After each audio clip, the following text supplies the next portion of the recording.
Welcome to Late Night Story. When the world goes silent and shadows stretch longer, some stories awaken, whispered only to those still awake. So put on your headphones, turn down the lights, and let me guide you through the quiet hours. If you're listening alone, you're exactly where you need to be. If everyone can leave a comment to let me know where you are listening from in the world, don't forget to subscribe before you drift too far into the dark.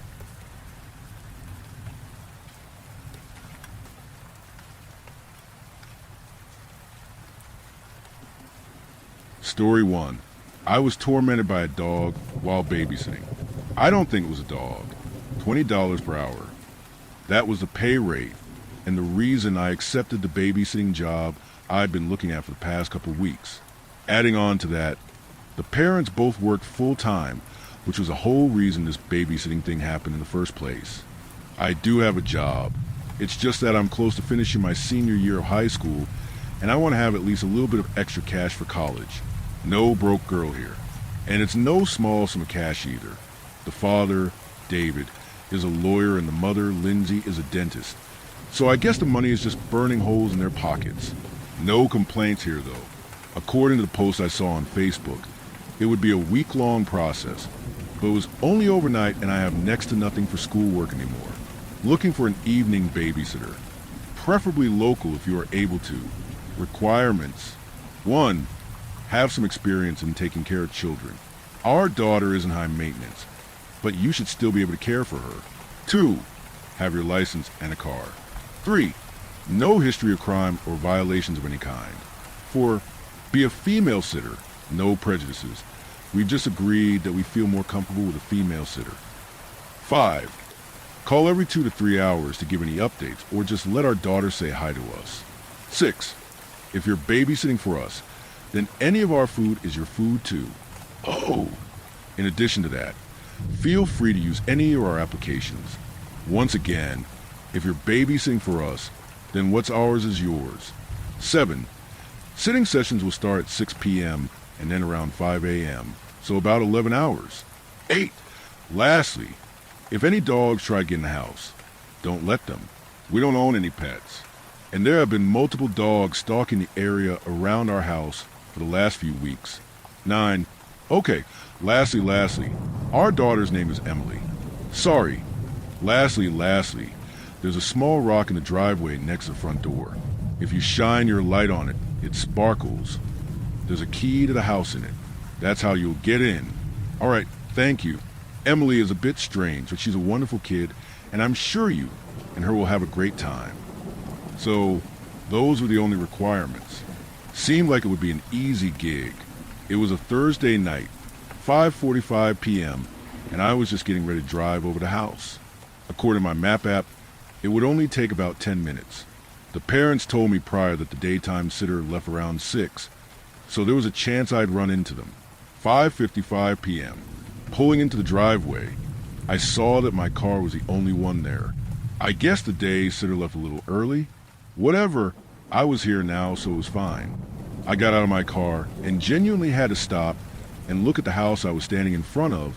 It looked to be 2 stories and the exact archetype of the rich people home, but I wasn't complaining. Taking the advice in the post, I shone my light upon the rocks in the driveway until it came upon one that glittered.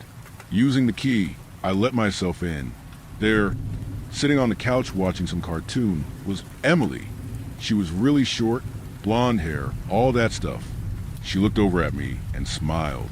"Are you my babysitter?" She seemed friendly enough, so I responded in kind. "Yup, hope you're okay with me. You look nice." And that was it. I set my bag on the counter and went over to the couch, plopping down right next to Emily. I began to ask her some questions. "So, what's up?" "I'm watching my favorite show." "Oh, yeah." I responded, looking over to the television where a loud, energetic show was playing. Whatever entertained the kid, I suppose. "Yeah," she said, kicking her feet. "How old are you, Emily?" She looked down and then up at me with a smile. "I'm 7. "Cool, I'm 18, but I'll be 19 in a few months. Do you know what time it is?" I looked at my phone. 6:16. Wow, I hadn't realized just how long we'd been talking for. Emily must have been hungry, so I asked her if she wanted dinner. Yeah, and to the kitchen we went. I rummaged through the fridge, and I couldn't find any leftovers, which meant that I was going to have to cook for the both of us. You guys got anything in the pantry? Emily shrugged. Maybe. I'm not tall enough to reach it, so Mama and Dada helped me with it. I opened up the pantry and looked through it. Flour, beans, a jar of peanut butter. I'm in a goddamn ingredient house. Thought to myself. Then I saw it. It was a box of macaroni and cheese, second to the top shelf. I grabbed it and put it on the counter. Okay, I said, open the fridge again. Let's find some meat for this pasta. Hot dogs. As the water boiled, I saw Emily sitting at the dining table, looking out the big, double windows showing the backyard. I figured something was wrong, so I decided to see what was up. Hey, I said, sitting down next to her. Something up? Her next words froze me in place. I don't like the way that dog is looking at me. I was shocked and nervous all at the same time. That dog? The list of requirements rang out in my head again. If any dogs try to get in the house, don't let them. We don't own any pets. No pets. No pets. But this dog was right there. A full-grown pit bull. No pets. So then why the hell was there a dog out in the yard? Emily, I asked, fear holding my heart with an iron grip. Do you know that dog? No. Just then, I heard the splash of water and looked over into the kitchen where the pot was waiting for the pasta. Water was flowing out of it quickly, so I had to go over and stop it. Just as I took it off the heat, I heard Emily scream. No! I rushed over, nearly slipping on the spilled water. She was still at the table, but she was balled up, knees to her chest, and her arms wrapped around them. She was in the beginning stages of a crying fit. What? I yelled. What happened? Emily looked at me, her face slick with tears, and pointed out into the yard. The dog is gone. I looked to where she pointed, and it was as she said, that goddamn dog was gone. Okay, did you see where it went? I asked, holding Emily by the shoulders. It went that way. She replied, pointing to the leftmost erection outside. I rushed over to the leftmost part of the house, inside, and looked out the window. My heart began to beat rapidly in my chest. There, out in the driveway, was another dog. This one looked like a Doberman. Where had the pit bull gone? Never mind that. There were more important things happening. It was standing on its hind legs, looking right at me. I felt Emily come up behind me and grab my hand. What is it doing? I looked down at her and I lied. I think it's doing a trick. You go upstairs. I don't think you'll have to look at it there. I pointed up the stairs. Emily obliged and went up to what I assumed was a room. I turned back. The dog was at the door now. The only thing separating us was a big piece of wood. What do you want? I yelled. It was a pointless effort, but I was out of options. All that came from the other side were some taps on the door. Clacking sounds like nails on wood. I went up to the door and locked it. Not that I thought it would do anything. I just had to placate myself. What the hell do you want? It wouldn't answer. I didn't like hurting animals. But again, I was out of options. I grabbed a rolling pin from the kitchen and unlocked the front door. I readied the pin and carefully opened the door. It wasn't there. I looked around. The dog just wasn't there. Not in the street, not in the driveway. Nowhere. I just couldn't see it. I went out into the street and looked around. Nope, nothing was there. I laughed at myself. Moron, it was just a dog. You're in a suburb. Of course you're going to see a do. My inner monologue was cut short by the heart-wrenching sound of one of the windows in the house shattering. I snapped out of my stupor. Emily. I rushed back to the house, and by the time I got inside, I could already hear the sounds of nails clacking on the hardwood floors. I bounded up the stairs. Making sure Emily was safe was the only thing on my mind, so I wasn't exactly thinking of myself. The hallway was long. There were about 5 rooms, but the only one with the door open was what I assumed was Emily's room. I rushed down to the doorway and stepped inside the room. Emily, are you okay? I asked, panting from the sudden exertion of energy. Her window was open, and the dog wasn't in there. I did notice some black dog hairs on the floor, so I assumed it must have jumped out the window. Emily was crying, but she quickly stopped. I kneeled down next to her and put a hand on her shoulder. "Hey, you doing okay?" That dog was pretty scary, but I think it's gone now. Emily looked up at me. The tips of her brunette hair darkened with tears. "I'm okay. Thank you for taking care of the dog." "Yeah, no problem. I don't know, we'll do something." I ended up ordering some pizza, and we just sat on the couch watching movies. I put her to bed around 8 p.m. and stood in the room keeping watch over her. Nothing did end up happening for the rest of the night until 5 a.m. When her parents got home, I didn't tell them the whole truth. There were a couple dogs, and they barked and clawed at the doors. I kept Emily upstairs, and she's safe. It was scary, but we're okay. They accepted my answer and gave me $220 in cash. I thanked them and said I'd be back again tonight at 6 p.m. I think they like me, which is nice because Emily is a good kid. About halfway through third period, I received a text message from Emily's mother, Lindsay, 11:35. L. Hey, did you dye Emily's hair last night? I won't be mad if you did, but if you're going to do stuff like that, you need to tell us. I was confused, but I responded anyways. No, does she not have brunette hair? Sorry if there's any confusion, but I didn't dye her hair. The three dots came on and off the screen before Lindsay replied again. L, no, she doesn't have brunette hair. She's a natural blonde. So either you did dye her hair or you're lying to me. My heartbeat began to rise. What did she mean? Was Emily not a natural brunette? A realization hit me so hard I thought I'd pass out right there at my desk. I quickly responded to Lynn. Check under Emily's bed and check outside in the bushes near the front door. Please do it quickly. After a few minutes, she texted me again. Oh, what the fuck? They aren't carcasses, but Jesus. It looks like someone skinned these dogs and left just... Well, the skin. What the hell? What do you know about this? I responded, fingers shaking. What kind of dogs do the skins look like? She responded with something I'd hoped she wouldn't say. L. A Doberman and a Pit Bull. Skins, but no bodies. Skins without bodies. Skins. Skins. L. Oh, God. What the hell is happening? I put my phone down and cradled my head in my hands. I couldn't see them again, not in person. I didn't know what was going to happen to that family, but I knew one thing. If they were in that house with whatever was wearing Emily's skin, they weren't safe. I was just thinking of how bad it'd be if Lindsay found Emily's skin in her room when I received one last text from her. L, I think something's in the closet. I can see streaks of blonde hair coming through the slits in the door. I'm going to open it. I don't think I'm going to babysit for this family anymore.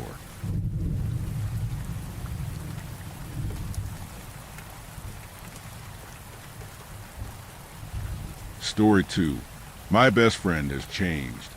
I have known my friend Gary now for over 17 years, since we were 11 and started high school, and recently he started to change. Me and Gary first met in English class when our teacher sat us next to one another. I was young and eager to make new friends, so as soon as we sat down I introduced myself. Hi, I'm Peter, what's your name? I said, attempting to form some sort of friendship on the first day of school. Gary. He replied, sheepishly, clearly real with nerves. Nice to meet you, Gary. Do you like superheroes? I asked him with a grin, so wide I'm surprised I didn't put him off. Yeah, he blurted out with a bit more enthusiasm. After that we spoke all English lesson, barely getting any work done. We spoke about the Batman and Iron Man films that had been released, and he told me he had never watched the Iron Man film. I was shocked and explained to him how I had it on DVD, and if he wrote down his mom's number and I wrote down my mom's number, when we got home we could give it to each other the next day and we could arrange a sleepover. After that we were always together throughout high school, college, and university. We didn't speak as much after uni, but still kept in contact and would meet occasionally when we had the time and have a few drinks and reminisce. The last time I saw Gary before the events I will share today was a year ago at the airport after me, Gary, and our wives all put some savings together and wanted to go and explore some of South America. On our trip, I noticed some small changes, but nothing major. He started to wince when he got upset or tired, and would always cuddle into his wife's thighs whilst on whatever sofa our accommodation had to offer. I just put it off as him being submissive to his wife. He never did have much confidence, so I can't imagine he would in the bedroom either, yet it was off-putting having to deal with that for 4 months. Whilst in Argentina, we went to a small Welsh pub, and he said to me, "Do you remember the day when we walked through the woods after school one day and we saw that dead dog?" He said, "Tone so serious I wouldn't want to imagine again." "Why? Yeah, why?" I muttered, concerned at what might come out of his mouth next. I think about that a lot. It sickens me that nobody had the dignity to bury that beautiful creature, not even us. "Why did we do anything, Peter?" he exclaimed, progressively getting louder with each word as locals started to give irritated glances. "We were young, man. Look, it's getting late. Let's get back to the hotel," I said, confused by his anger yet understanding in some strange way. After that night in Argentina, I was glad there was only a week left of our trip. I started feeling uncomfortable around Gary and his submissive actions, so I ended up being pretty distant from the group for the rest of the trip, which soured it slightly. But he was still my best friend. Recently, however, Gary has gone through a messy divorce and moved back to our hometown where I still reside. I offered him a drink to catch up and to try lift his spirits, but this is when I started to notice some major changes, not in his behavior, but in his appearance. He looked messy, the sort of messy you would see in an over-the-top drama series. His hair was down to his shoulders. His breath smelled awful. His nails were long and looked like an unclean barbecue grill. And he was unhealthy skinny. I chalked this up to him having some form of depression, and I was worried for him. I asked him how he was dealing with everything, and he explained how it was tough but nice being back home, and how his dad had given him a job as a receptionist at the veterinary he works at whilst he gets back on his feet. Hearing that made me a bit more relaxed, as I believed he would get back on his feet, but I was still upset having to see him in that state. I saw Gary a few more times, but it seemed like every time all he would talk about is the animals that came to the doors of his work, how mistreated, and how it would cause his blood boil. Overall, though, it seemed like he was enjoying the job and definitely getting back onto his feet. Roughly a fortnight ago, I got a message from Gary asking if he could stay the night. Just chill out, have some beers, and he'll crash on the sofa. Me and my wife didn't have an issue with this, as it was a Friday, so none of us had worked the next day. This is a day I have come to regret. The night went well. We all had a good time. My wife went to bed, and we put Iron Man on to remind ourselves of why we became friends. At around 2 a.m., I went to bed. At 4 a.m., I woke back up. I heard a strange noise coming from the living room, and went downstairs to go and check on Gary. What I saw turned my blood cold. Gary scratching at the door naked on all fours. After about 3 minutes, he stopped, lifted his leg up, and pissed all over the door and floor. He then crawled away and lied down on the floor like a fucking dog. I was shocked. I felt frozen. I didn't know what to do. I wasn't sure if I should confront him or if I should just leave it and attempt to cut contact. I went with the second option. Although I was horrified, I couldn't embarrass my friend of 17 years like that, even if what he did was sick and twisted. But maybe he was just drunk, I don't know.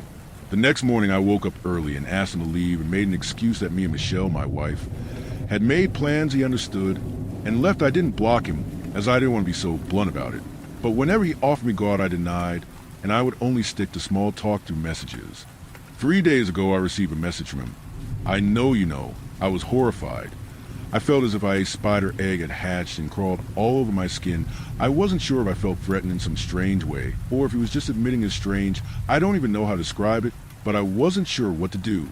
I didn't tell my wife as to not alert her, but I couldn't sleep that night, and I'm glad I hadn't. At exactly 3:57 a.m., I heard a familiar noise at the door, scratching the same scratching from a fortnight ago. I knew it was Gary. I didn't know what to do. Should I call the police? Should I answer the door? Was I just imagining it? I didn't know. Against my better judgment, I went downstairs, grabbed a knife just in case, and waited for the scratching to stop. After 4 minutes of constant scratching, it stopped and waited for around 20 seconds, although it felt like a lifetime. And I opened the door. What I saw is the most disturbing thing I have seen in my entire 28 years of existence.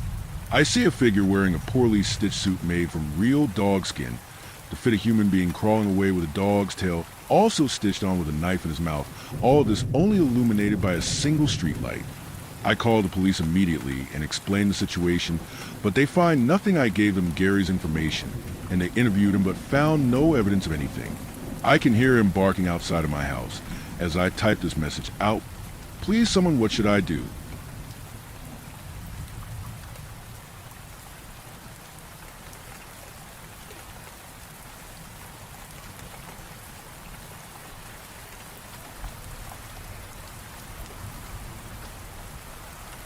Story 3. Everyone is dead, and I'm no longer in Antarctica. As I write this, it is currently 2,226 hours on April the 3rd of 2025. For now, my name is Rich. I cannot say much about who I work for other than that I was UDS-related personnel who have been assigned to a remote research station deep within the East Antarctic Plateau in the vicinity of Vostok and Concordia Station. I'm leaving this memo in case something were to happen. In Antarctica, nothing drifts off course by accident. Not the wind, not the snow, and certainly not the dead. We operated Vireo Station under strict compartmentalization protocols. No satellite uplinks. No GPS beacons. Not even a formal designation in the Antarctic Treaty Registry. It was a black site research outpost established well outside the operational boundaries of known facilities, far southeast of Vostok Station. The fewer people who knew we existed, the better. That included the ones delivering our lifeline. Our resupply was orchestrated with clinical precision to maintain plausible deniability. We were provided with a sustainment pallet via airdrop every 3 months. The Globemaster pilots flying out of Christchurch were given one simple instruction: drop at coordinates XX degree S, XX degree E, a dead zone, a patch of polar plateau that, to nearly anyone looking at it on paper, meant nothing. The crews didn't know who or what they were supplying, just that they were to fly a designated corridor under MCON and drop a sealed pallet from altitude at timestamps synchronized with satellite overpass windows. The idea was simple. Even if someone intercepted the flight data, saw them on radar or observed via eyesight, they still wouldn't be able to trace it back to us. My role here was equally stripped down. I knew nothing of what my other colleagues' business was. Just the basics. We were there to do science things. I was a field systems tech, electrician, diesel mechanic, infrastructure maintenance, comm specialist, everything short of med and bio. Titles like system specialist sounded tidy on paper, but in the field, it meant I was the one crawling through snow drifts with a multimeter in my teeth and a wrench in my glove. When the drop window opened, I was to drive exactly 25 statute miles due true north, 0 degrees by fluxgate compass, from the station's hidden position. GPS devices were explicitly restricted. We had several GD 300S locked in the comms rack in a Faraday cage, encrypted and off-network, but they stayed off unless under direct instruction or in case of an extreme life-threatening emergency. No tracking, no transmissions, no exceptions. The BV-206, a dual cab, articulated track carrier designed for deep snow traversal, was our workhorse. The Norwegian Haglunds had been retrofitted with a reinforced fuel bladder, insulated cab seals, and a military-grade Arctic preheater.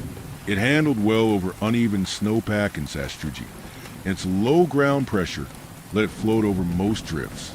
Navigation was done the old-fashioned way. Map grid, magnetic bearing, fluxgate repeater, and a wristwatch. I left mid-morning. Weather forecasts were clean. A minor low-pressure system over Dome Sea. Nothing unusual. Visibility was sharp, atmospheric clarity, near 100 kilometers. I confirmed my bearing at 000 degree T and engaged low gear. The BV rumbled across the ice shelf at a modest 25 kilometers per hour, stabilized by the vehicle's independent torsion bar suspension. It was a straight vector. No deviations, no landmarks.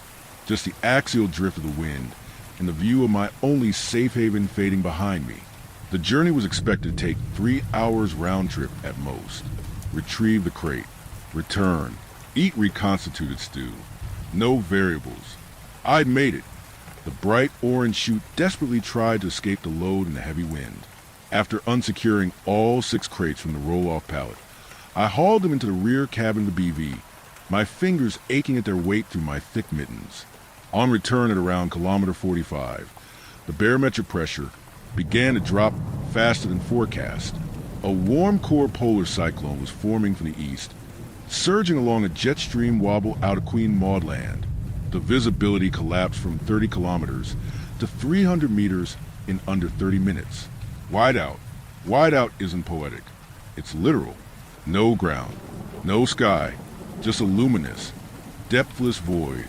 My visibility was reduced to the arc of the BV's forward halogens, twin cones dabbing into milk. The compass showed 180-degree T, my return vector. I stayed glued to it like a lifeline. I was blind and at the mercy of chance. I'd stayed directly on course. No margin for drift. Luckily, there wasn't much to crash into out here, just a couple spots we plotted previously on the map to avoid crevasses, as well as possible hidden bergschrunds and rancloughs.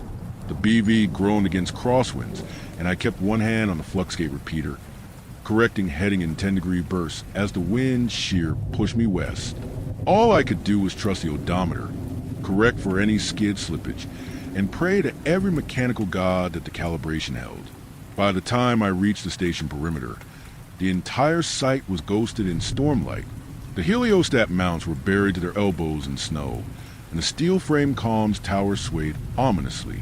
I rounded the thermal outbuilding and coasted to a halt in front of the station airlock. Something was wrong. The main door was sealed. Now, in Condition 2, the protocol was full lockdown. I knew that, but I also knew my team, Mark, Keller, and Anya, would have had a live band on the UHF.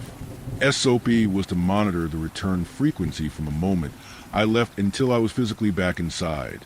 There was no excuse for silence. I keyed to my TARS 5, this is Rich, on final approach. Open up. Nothing. I cycled the frequency. Tried the backup. Even triggered the old-tone squelch band we used during maintenance cycles. Still nothing. The VHF carrier light blinked green, active, but the signal was empty. Comms rack might be iced over, I muttered to myself. Or Keller tried to toast something again. It wasn't a joke. He'd once blown a circuit rerouting power from the UHF amp to the galley toaster oven. I let the BV idle. The heaters held steady at 38 degrees Celsius. Cabin temps were survivable. I leaned back, gloves off, thermos in hand. Just a few minutes, I thought, let the wind pass. Then I'd try again. I blinked. When I opened my eyes, it was morning. The BV was silent. The heaters were dead. The cabin air was brittle. Ice had crept across the inside of the windshield, curling like veins. My boots were numb. My fingers, darkening at the knuckles, twitched back into their mittens as I registered what had happened. I'd fallen asleep. The BV had run dry. I was sitting in a block of freezing steel with no comms and a storm still pounding outside. The latch resisted at first. Ice had frozen it shut. I braced and kicked. The door cracked open with a report like a gunshot. Snow blasted in. That's when I saw the tracks. A single set of boot prints, leading to the BV, stopping at the driver's side, already softening under fresh powder. Someone had come. Someone had looked inside and left me. I dropped from the pilot seat into the waist-deep waves drifting up the side of the cold, dead vehicle. The cold burned through my thermals like dry ice. I staggered through the gale, following the marker flags toward the vestibule. The main door was ajar. No light spilled out, just wind and frost, and a faint whine of air moving through a dead vent. I stepped inside and found the station silent. Then I smelled blood. The metallic tang hit me just as I rounded the inner vestibule door. It was faint but unmistakable. I froze. Even beneath the cold, the air carried it. Acrid, stale, clinging to every surface like a residue of violence. My headlamp cut through the gloom, illuminating scattered papers, a fallen chair, and the mess table. Keller was the first one I saw. I ran to him, nearly slipping on the frosted laminate. The gruesome scene hit me like a truck, eternally seared into my conscience. He was slumped forward across the table, body stiff, face submerged in a broken bowl of now frozen chicken noodle soup. Blood had seeped from a dark hole in his right temple and formed an icicle that stretched from his skull, culminating into a frozen crimson puddle on the floor below. A second exit wound populated the back of his right shoulder. His lifeless eyes stared back at me, begging me, I stumbled back, my breath hitched. The station, our remote sanctuary, had become a tomb, frozen in time. I made my way to the lab, each step a battle against disbelief. My boots echoed down the corridor, crunching over shattered glass. The lab door was ajar. Inside, chaos reigned. Equipment was overturned. Sample vials shattered across the floor. Papers were everywhere. Cabinets and compartments raided, as if someone had ransacked the place with purpose. And amid it all, I found the others. Anya was lying on the ground near the centrifuge. Blood pooled beneath her.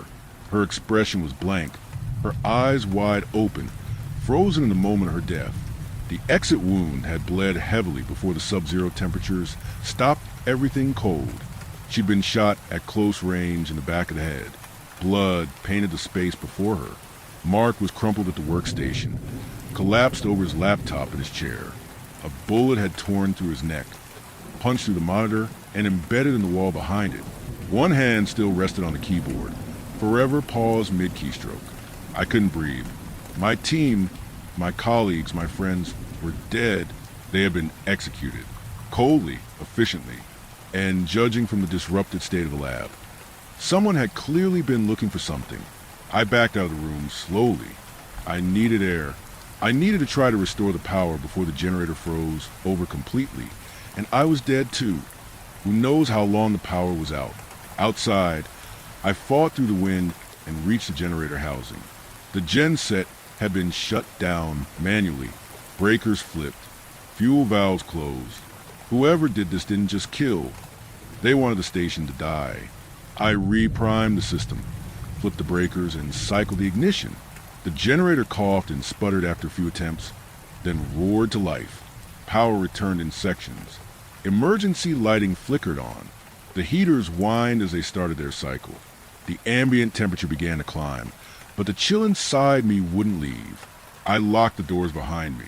Inside, I went straight to comms. Every attempt to raise helped return static. The emergency satellite relay was offline. Sabotaged. The terminal showed clear signs of tampering. Connectors yanked, wires clipped, and when I checked the dish itself, the feed horn was grinded clean off. The shortwave CB still had power. I tried transmitting on emergency bands. I received nothing. Then I noticed the missing gear. The GD300S were gone. All of them. I returned to lab and took inventory. Files were missing. Cabinets emptied. Sample containers, especially those labeled from Site Delta, were broken or gone entirely. Whoever came wasn't just cleaning house. They were targeting something. Information, data, evidence. The storm lingered for days, oscillating between shrieking gales and deceptive calms that lulled me into hoping it might finally pass. I kept the station sealed and subsisted on the cache of rations from the most recent supply drop. Shelf-stable MREs, powdered soups, vacuum-sealed snacks. The usual lineup tailored for long-haul missions in isolated conditions. Vireo's pantries had been stocked for a crew of 4, hauled in near 35 kilograms crates from the supply drop back inside through 3 feet of snow myself. I calculated that I had enough caloric resources to last me nearly 12 months if I rationed properly. The station felt larger now, not in any physical sense. The modular structure was still a prefab steel skeleton atop stilts, anchored into the permafrost. But in spirit, with my crewmates gone, every corridor echoed. Every door I opened whispered grief. The bodies had begun to thaw.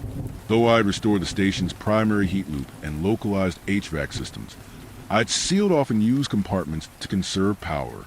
The makeshift morgue, formerly the mechanical storage annex, was too insulated to keep the ambient temperature low enough. The smell had begun to creep into adjacent compartments, a grim reminder of entropy reclaiming order. I took an afternoon, grim and cold, to wrap each of them in thermal mylar and stuff them into surplus sleeping bags. One by one, I carried their remains out into the white. There was a flat patch behind the generator shack where snow accumulated less readily. I used a folding and trenching tool and dug 3 shallow trenches into the permafrost, just enough to lay them side by side. I left markers, simple laminated ID tags on stakes. Thinking back, I may not have even known their real names. With the crew buried and the wind howling outside, I kept to my routine. Morning diagnostics on the generator, voltage checks on the UPS battery rack, thermal readings from the hab modules. I ran each system through its test cycles manually. The old ways kept me sane. Then, on the 8th day, the generator failed. It didn't sputter. It didn't warn me with flickering lights or a cooling alarm. It just stopped. I heard the change before I saw it. The station had a particular hum when fully operational, a subtle vibration that carried to the floor plates. When it died, it felt like someone had sucked all the energy from the air. I was halfway through thawing a meal packet when the lights dimmed and the blower fans went silent. I sprinted to the power module. The 30 kilowatts genset was dark. I checked fuel, half a tank. Oil level? Good. Battery? Fully charged. The control panel threw a general fault, but gave no error code. I began a manual inspection. Fuel filter? Clean. Fuel line? No obstruction. Fuel pump? Silent. I bled the line. Reprimed. Tried to restart. Nothing. The solenoid engaged, but the starter didn't crank. I bypassed ignition relay with a jumper wire. A risky move in any condition, but necessary. Still nothing. I opened the access panels and felt along the injector rail. Cold. Dead.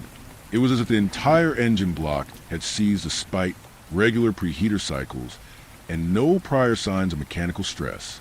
With limited tools and no spare components beyond filters, belts, and fluid, I was out of options. The genset was down hard. The solar array, a modest bank of PV panels ground-mounted at the north side of the station, could only supply about 300 watts during peak twilight, just enough to trickle charge essential systems and provide minimal lighting. The battery inverter rack still held a decent charge, and I could stretch it by shutting down all non-essential loads. I turned my attention back to the comms rack. The satellite uplink was a loss. Connectors severed. Circuit boards fried with an unknown, sticky liquid. The coaxial runs had been removed cleanly from their couplings. Not yanked, cut. Whoever did this clearly had a precise understanding of the system architecture. I stripped back the primary line, rerouted bypass power from the UPS, and jumped the feed into the auxiliary port. Nothing. No initialization. No signal lock. The modem was dead. The backup control board had burns scoring across its terminals and hairline fractures in the SMD components.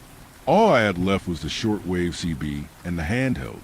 I keyed up and tried transmitting across every emergency band I could. HF, UHF, Legacy Antarctic Field Ops frequencies, even maritime and aviation SAR channels. Carrier present. Dead air. No one was listening. Or maybe rather, no one could hear me, and then I made the call. I'd prepped the Haglins. Vostok Station was approximately 402 statute miles southwest, across a hellscape of sastrugi and open plateau. It was the only manned facility within range other than Concordia, Russian-operated and well-equipped. I could only pray they didn't mind a stray American. Concordia was technically closer, but there was no way in. Overwinter crews go into full lockdown.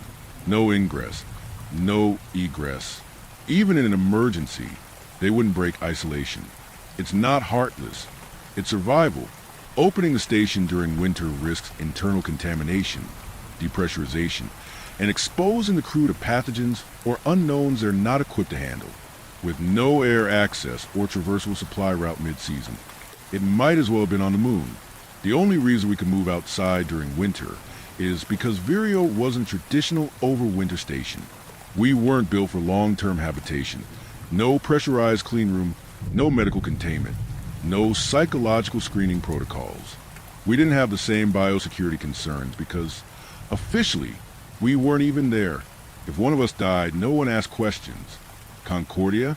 That place is under constant international scrutiny. Vireo was different, disposable. Vostok was farther, sure, and Russian-operated, which raised questions, but I couldn't see a reason they'd risk killing U.S. personnel over whatever the hell they may have wanted here. And if I was going to make it out alive, it had to be somewhere, anywhere, with a working link to the outside world. Vostok was the only shot I had. I ran through the loadout checklist line by line. Fuel, topped off. for reserve jerrycans loaded and secured in the aft module, MREs, snacks, and sealed water bricks packed, jet boil and propane, 2 sleeping systems, double layered with thermal liners, ice axe, a shovel, pick, and other tools, 3 days of batteries in a vacuum-lined thermal case for my headlamp and flashlight. Trust me, you'd regret it if they got wet or too cold. Emergency HF whip and trailing wire antenna mounted to the roof rail, etc. The old machine was idling smoothly now, engine block purring under a preheater cycle. I checked the flux gate compass, zeroed the heading to 189.61 degrees, my intended track to Vostok from our current position, and did one more exterior check of the rig before my departure. I climbed into the operator's seat, sealed the door, and eased the rig forward. The treads bit into the hardened drift, and I left Vireo Station behind, into the cold, alone, and headed straight into the unknown. Roughly 2 hours into the drive, the rig's front left track through tension. I didn't need a warning light. I felt the shift immediately through the chassis, a sluggish veer to the left, followed by an audible slap and grind that cut to the low drone of the engine. I killed the throttle and eased to a stop. I dismounted into the crunch of firm wind-packed snow, the cold cutting instantly through the seams of my jacket.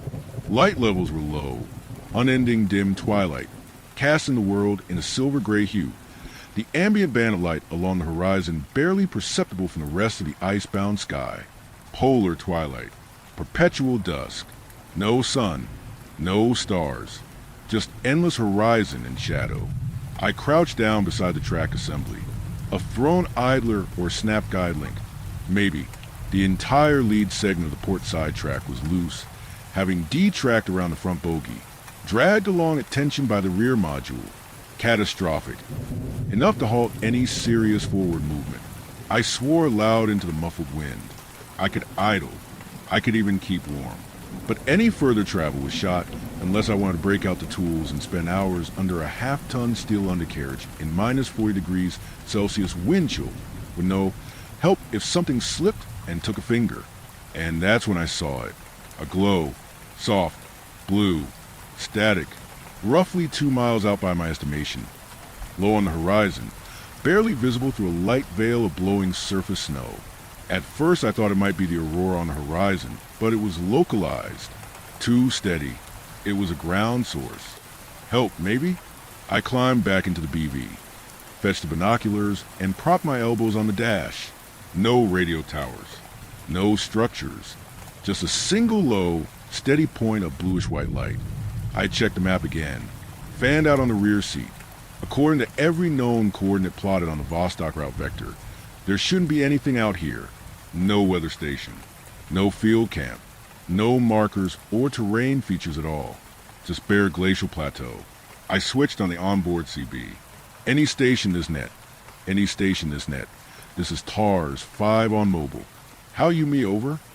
TARS 5 was a designated call sign we use for any long-range or unsecure radio transmissions, if required for emergency use.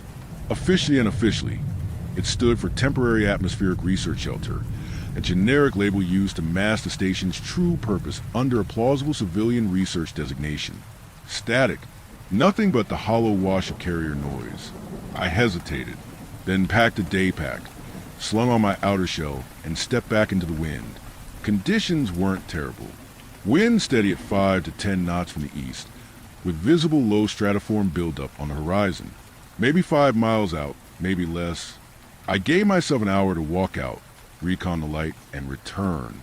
I left the BV running, battery warmed, alternator cycling, cabin temp at 30 degrees Celsius. I topped off the tank manually, cracked the valve on the reserve jerrycan to compensate, and then marked my departure point manually with reflective, fluorescent, survey tape on a tall wooden stake, and began my walk. It was probably overkill with the obvious bright lights on the rig and all, but if a wideout swallowed the BV while I was still within walking distance, I wasn't going to guess my way back through 30-knot winds if it lost power again, though even still, it would come down to luck. I moved fast. The snow was light and dry, the sort of grainy surface accumulation that made snowshoes practically worthless. Every step sank to just below the knee.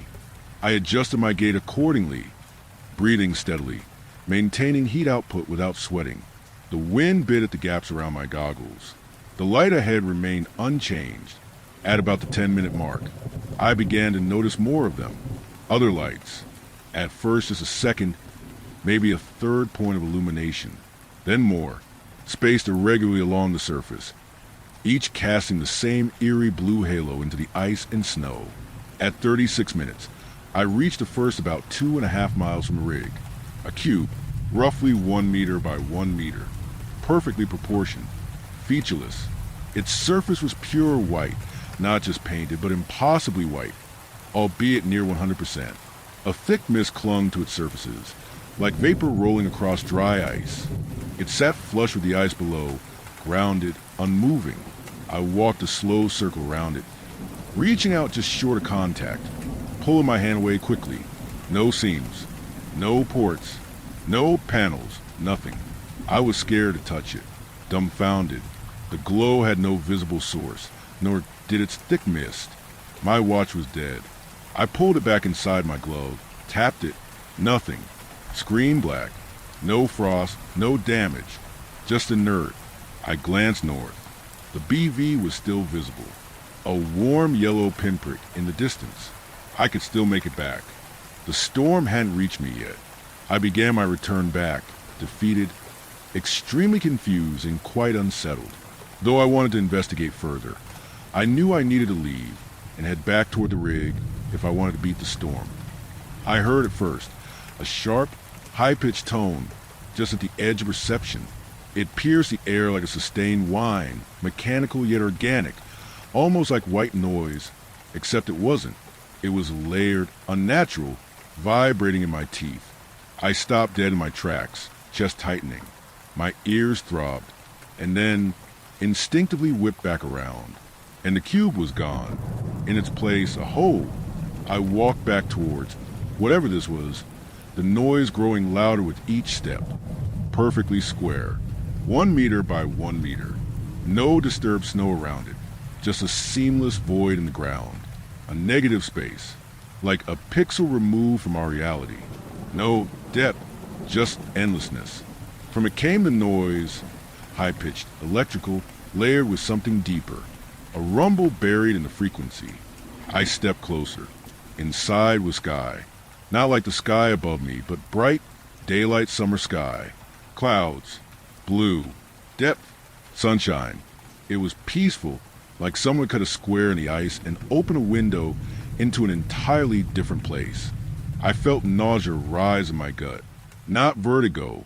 Something else. My balance shifted. The pressure in my ears changed, like descending rapidly in a pressurized aircraft. I stumbled back, away from the edge.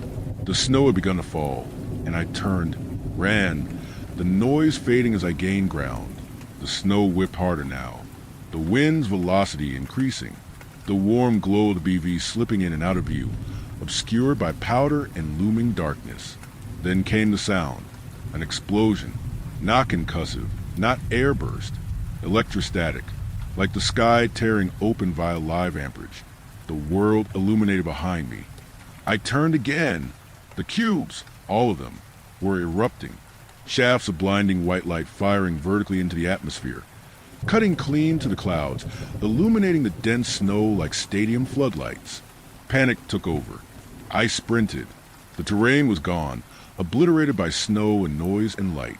My chest burned. My lungs clawed for air. My scarf soaked through and froze in layers. I coughed, choked, vomited into my mask. The rig was gone. Lost, swallowed whole. I fell to my knees, defeated, and there, rising from the snow in front of me, another, slow, silent, steam rolling off its surface like breath from an unseen mouth.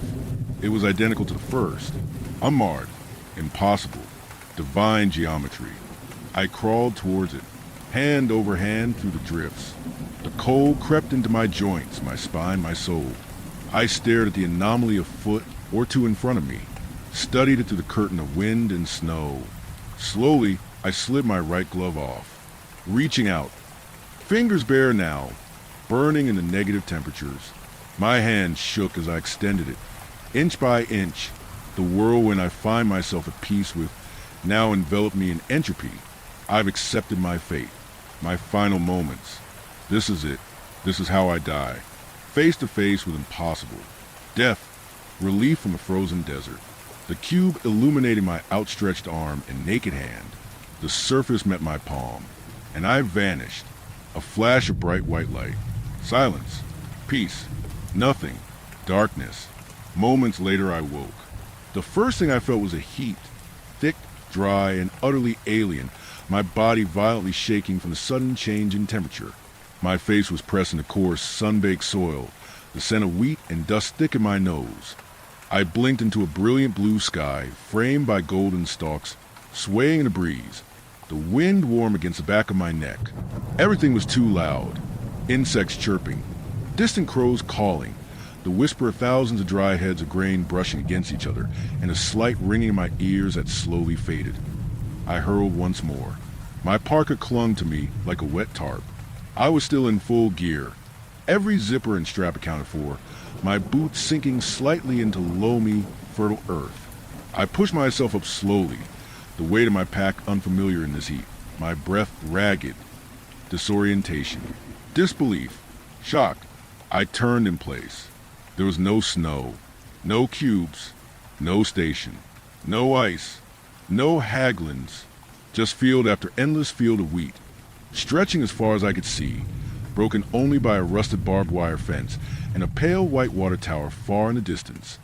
I staggered backward a few steps, nearly tripping over the only mark left behind, a patch of scorched earth beneath where I had lain, perfectly etched into the soil. My hand still burned. Looked down at my one gloveless palm, half expecting my skin to be gone, but was there red, raw, shaking, the anomaly still imprinted in my nerves. I checked my radio. Fried. I looked at my wristwatch. Still blank. I was somewhere else now. Somewhere real. Somewhere wrong.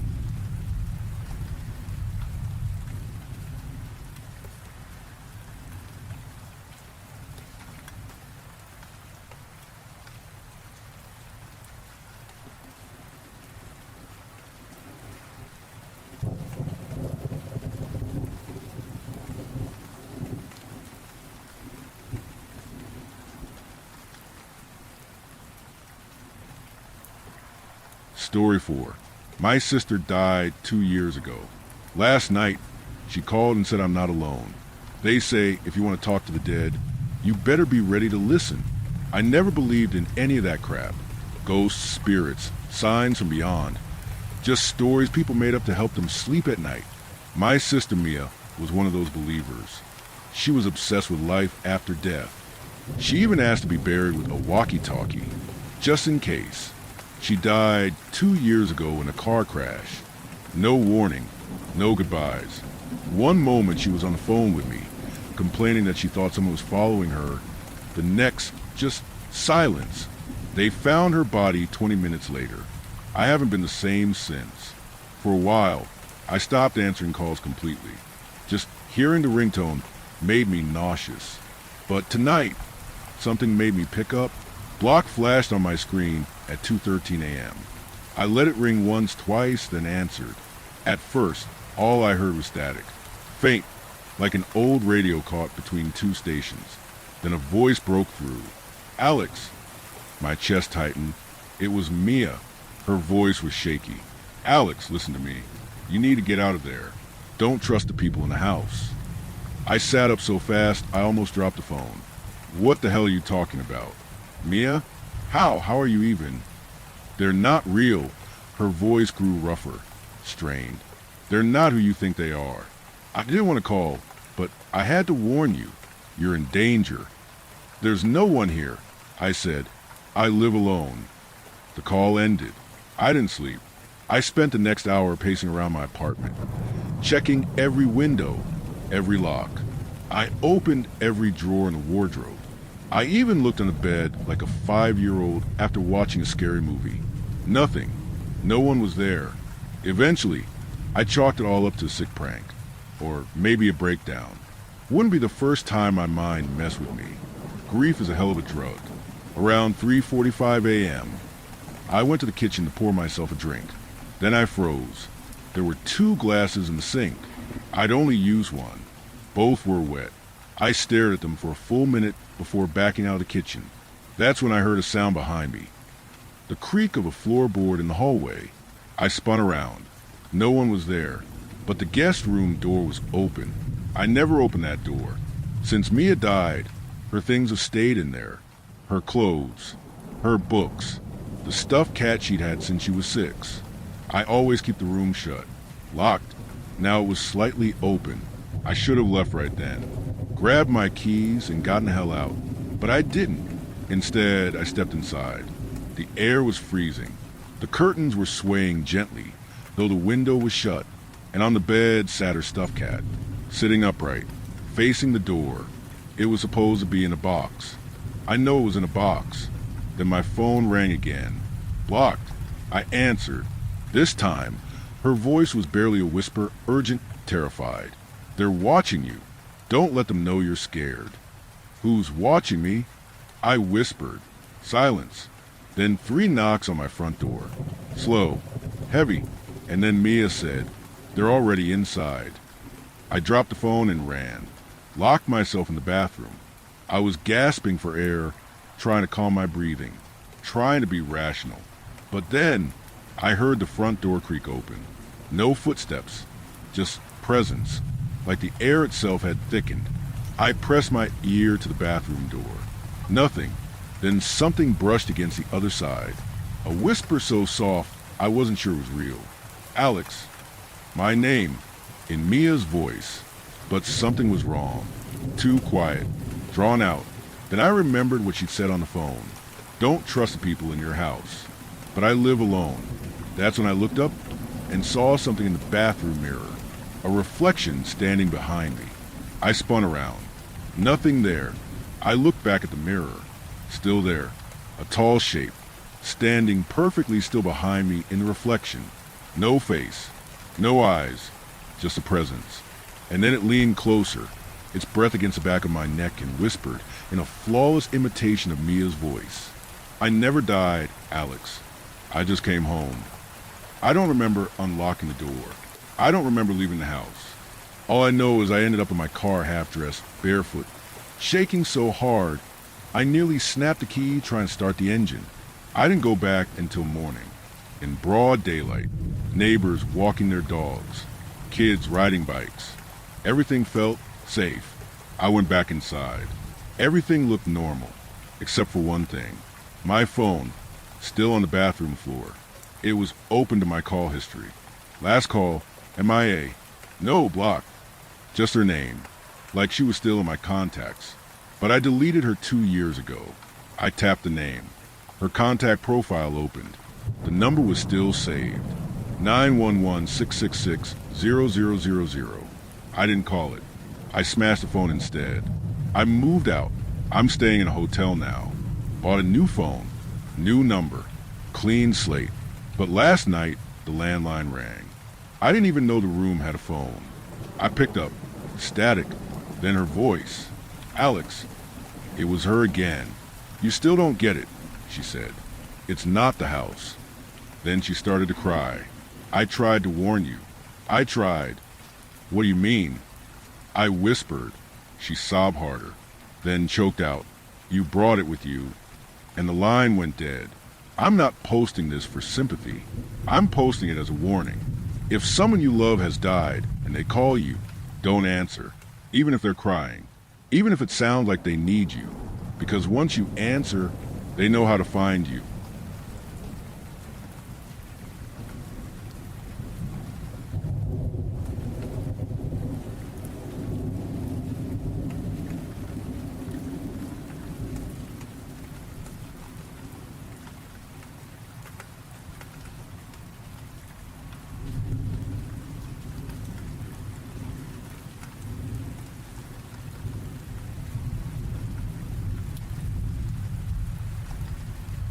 Story 5. I'm a police detective, and I feel like I'm starting to spiral into a deep rabbit hole. Hey, all. Oz is here. I've got an update on this bullshit, and I think you guys will want to hear it. If you didn't receive the previous one, I'll summarize the case for you. I was investigating a harassment and theft charge involving a strange man wearing a blank mask, only to discover that the situation was much more complex than I had anticipated. The man was part of a bizarre satanic cult. I witnessed them disembowel an innocent man in an alleyway, and they nearly took me too if I hadn't hidden in a porta-john and called for backup. Despite having very little to work with, I decided to press on with the case, relying solely on the description from the photo I had taken on my phone.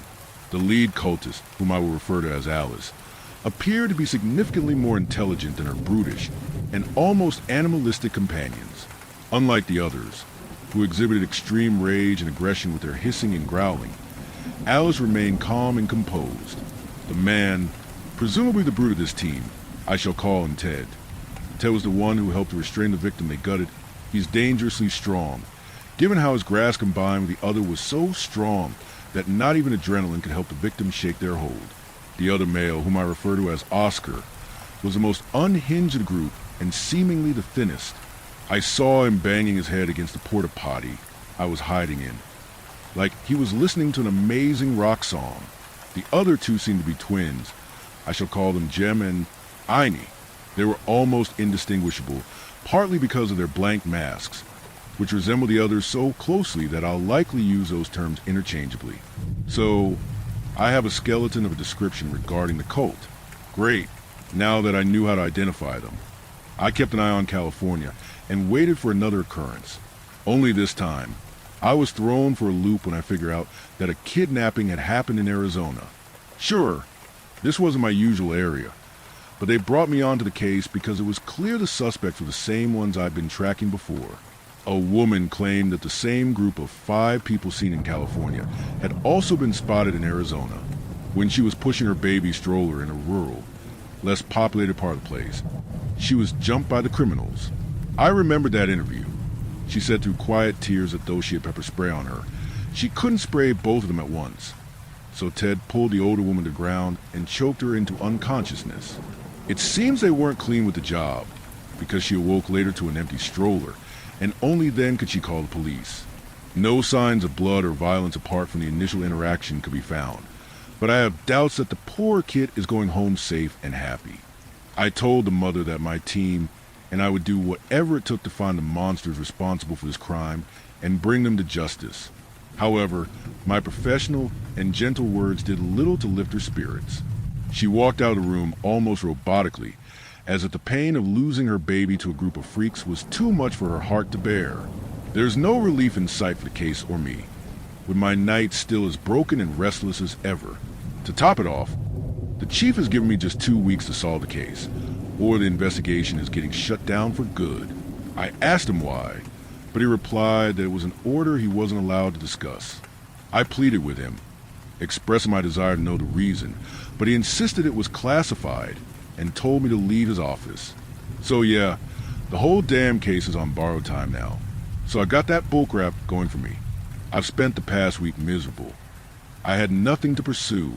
The woman did allow us to check her, but as usual, those creeps are smart enough to wear gloves, so I got no information on that front. I did get something from that case, though, because at some point in their escape, one of them ran through a bush. After all on it, I found that the clothes they all wear belonged to a specific brand. I contacted their company to ask if they remembered selling to these individuals. They informed me that the clothing they all wore resembled the uniforms of certain churches dyed black. It's information, but it ultimately adds only another sentence to the criminal profile, which makes it less significant. I hate this case more than anything that has haunted me in my years of being a detective, but things got a whole lot more convoluted when I found myself the victim of their violence. Again, this time, it happened at home. I was sitting in my room, drinking a certain beverage that gives you wings, doing some paperwork regarding an unrelated case, when I heard my dog howling downstairs. Knowing that Mutt wouldn't shut up on his own, I grumbled and went down the stairs, entering the kitchen, and my heart skipped a beat. Alice was on the floor, gently petting my dog as she cut open the now-dead canine's stomach.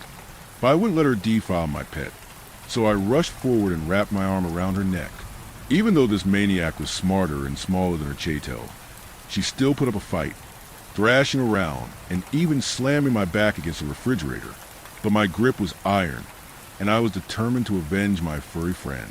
But whatever came next must have been something stronger than that, because my vision blurred and my grip released as a brawny fist collided with my head. The world span, and I managed to return to my feet just in time to see that Ted had joined the action, and enraged by the attempted strangling, Alice said the second thing she had said to me since I met her. Heretic.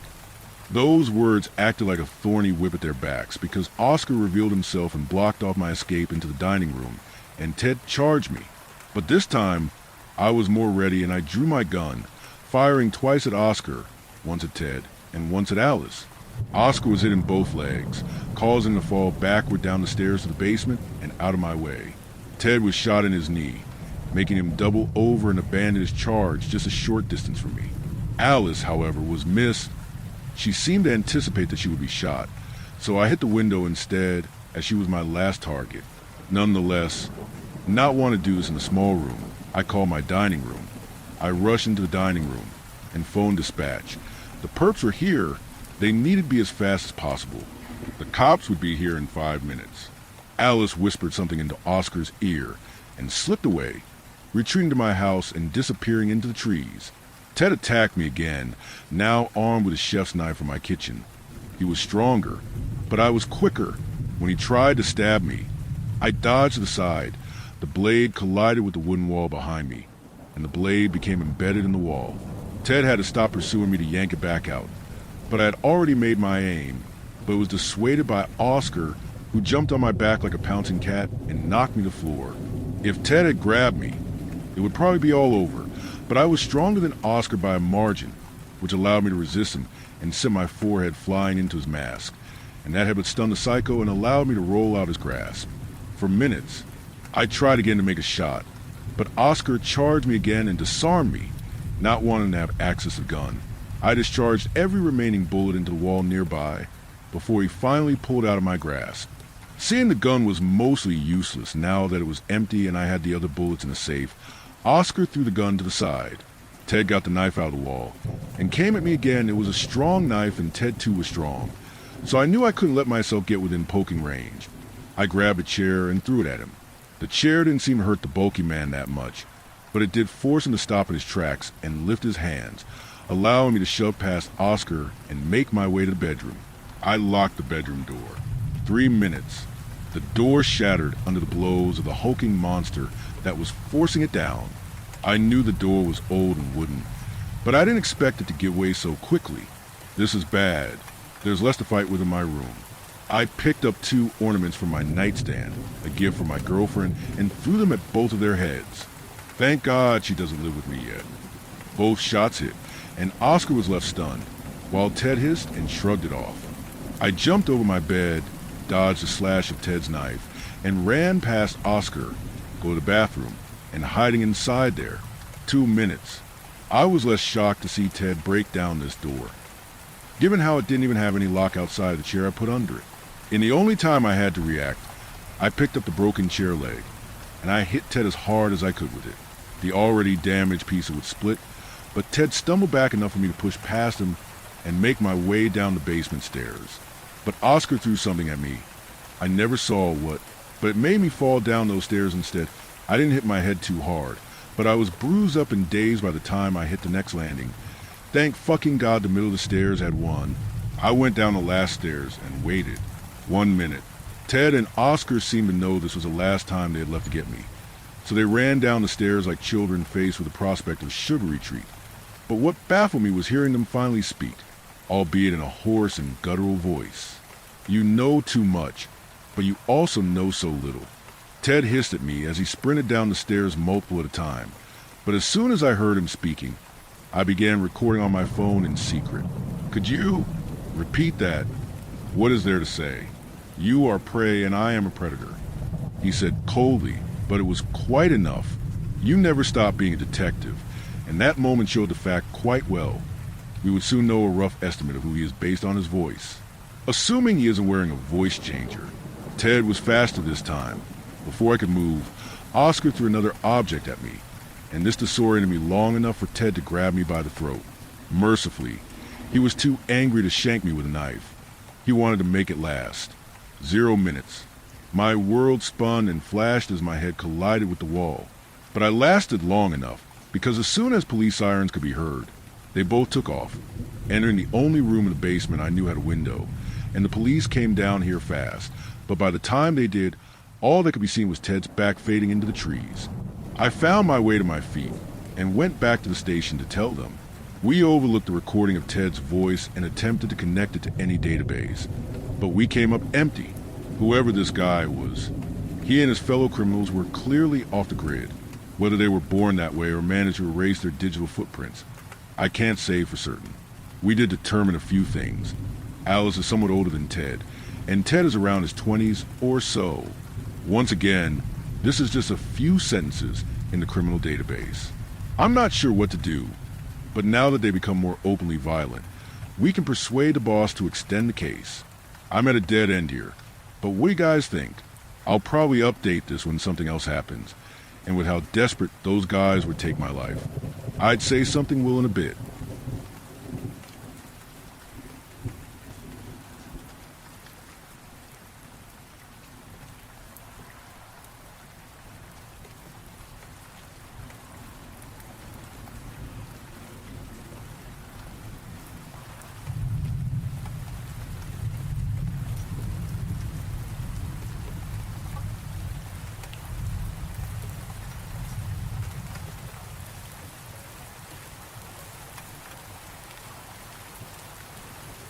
Story 6.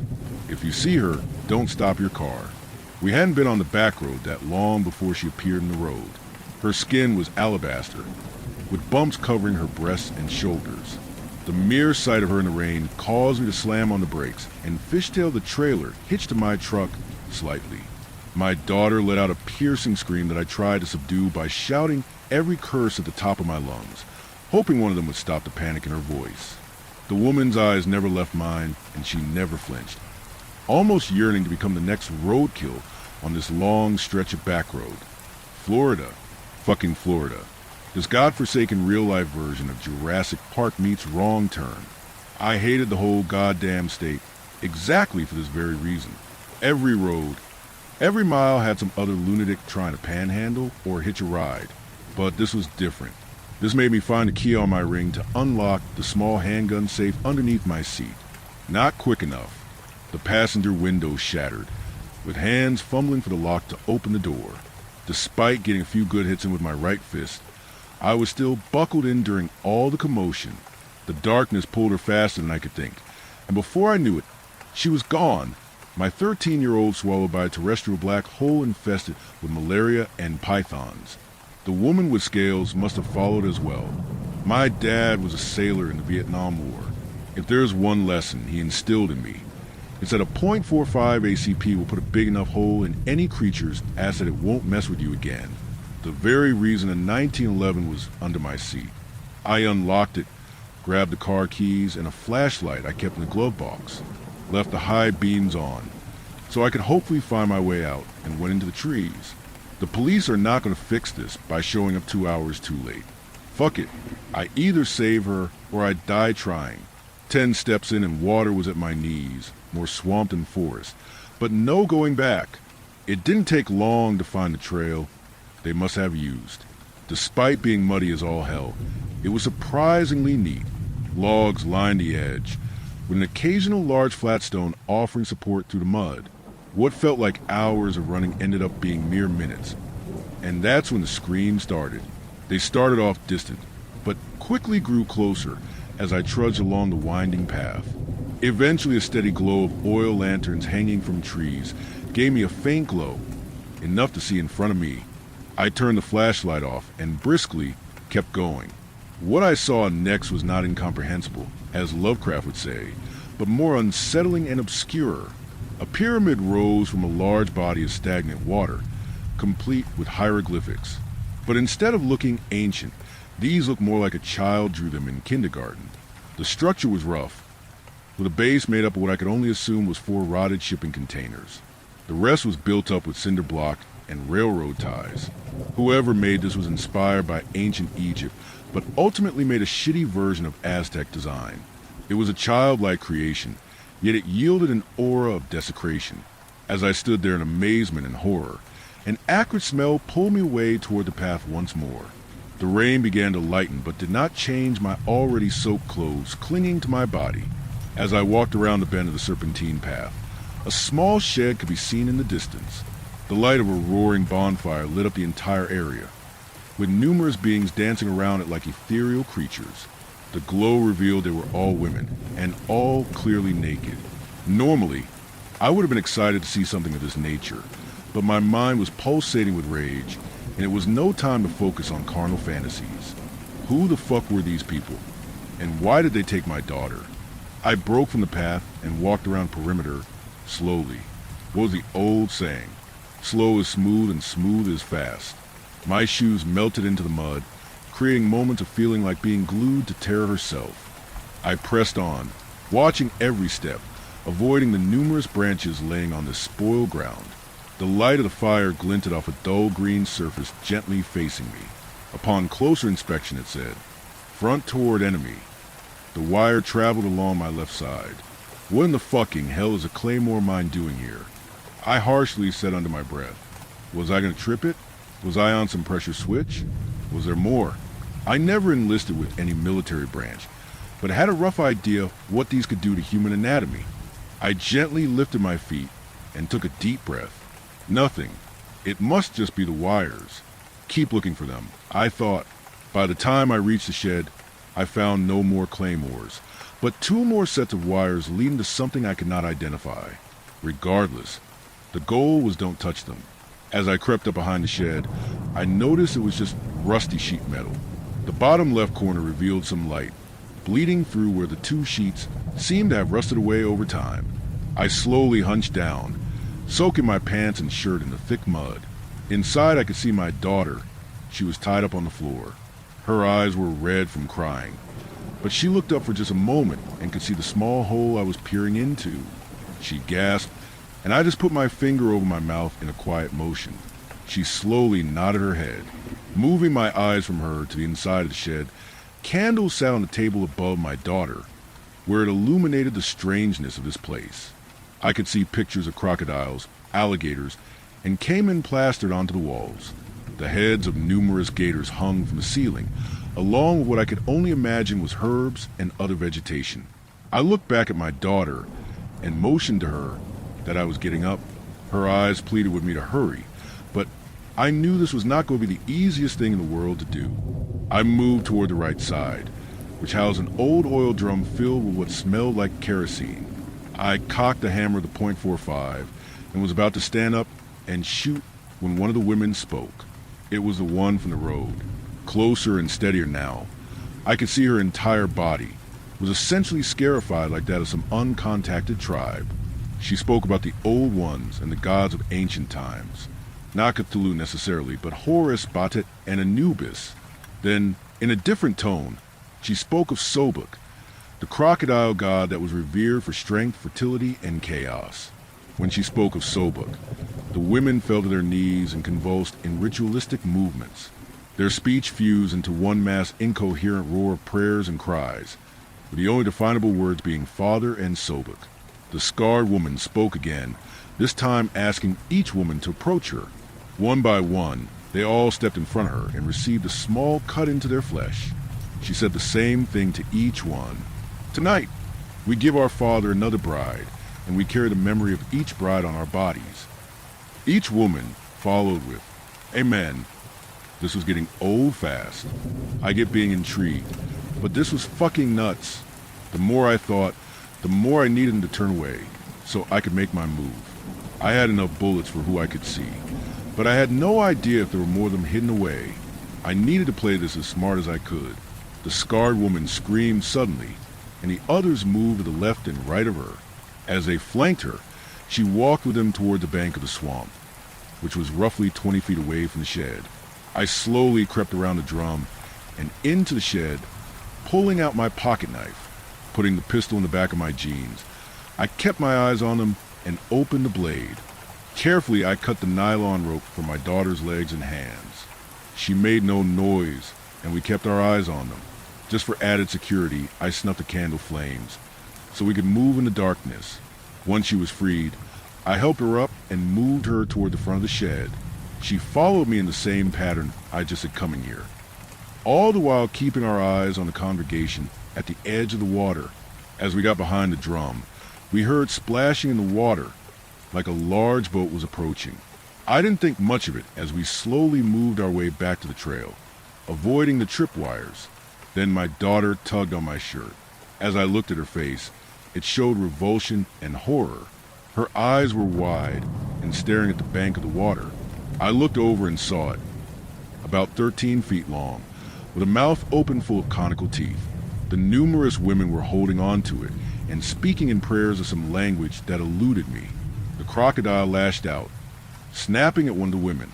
She attempted to coo it back into submission, like an infant having a tantrum. Then, the scarred woman began to walk towards the shed in an almost graceful manner. Fuck, I pulled my daughter's hand and led her away as fast as possible. As we attempted to run to the mud of the long trail, I could hear screams of fury come from behind me. We ran past the last of the oil lanterns and back into the darkness. I turned back for only a moment and flashed the light of my torch back on. Two came charging at me with what looked like machetes. In a frenzy, I pointed the 1911 and fired, hitting one in the shoulder and the other in the right side of her face. The sound deafened my hearing briefly. The surviving one wildly flailed the blade in every direction while charging at me again. This time I aimed better and hit her center mass. She slumped to the ground in an anticlimactic way. Again, we ran, branches scratching our faces, mosquitoes now biting every inch of bare flesh, and epinephrine dumping into our bloodstream. I could see the high beams of the truck through the brush. Almost there, 30 more feet, and we broke through the brush line and rushed into the truck. Glass covered the passenger seat, but neither of us gave a shit. I floored the gas pedal as hard as possible and gained some momentum. Out of the darkness came one of the women, and she attempted to stand in front of the truck, thinking I would stop. I did not. The brush guard hit her hard. The wet slap of her body against the metal was audible, leaving us both grimacing. The truck didn't notice. It just kept pushing forward. 30 minutes had passed since our escape, and we reached a rather large gas station with an attached diner. We pulled over and sat there in what I can only assume was shock. I looked over and asked, "Are you all right? What did they do and say to you?" Endless thoughts ran through my head, but finally she said, "They didn't do anything, just tied me up and left me." I sat there in silent contemplation for a moment, trying to understand what had just happened. Then she spoke again. The one with all the scars did whisper to me, "Welcome to the family."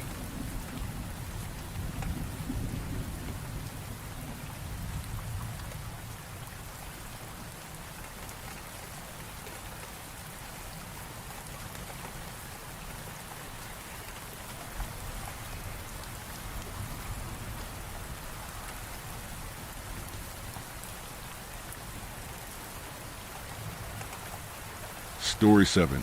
A dead man walks my neighborhood every night. No one else can see him. I was on the far side of my neighborhood when I saw him for the first time. The middle of winter, and yet he wore a t-shirt and shorts. That was the first thing I noticed about him. We walked toward each other, me crossing the street as an SUV slowly approached.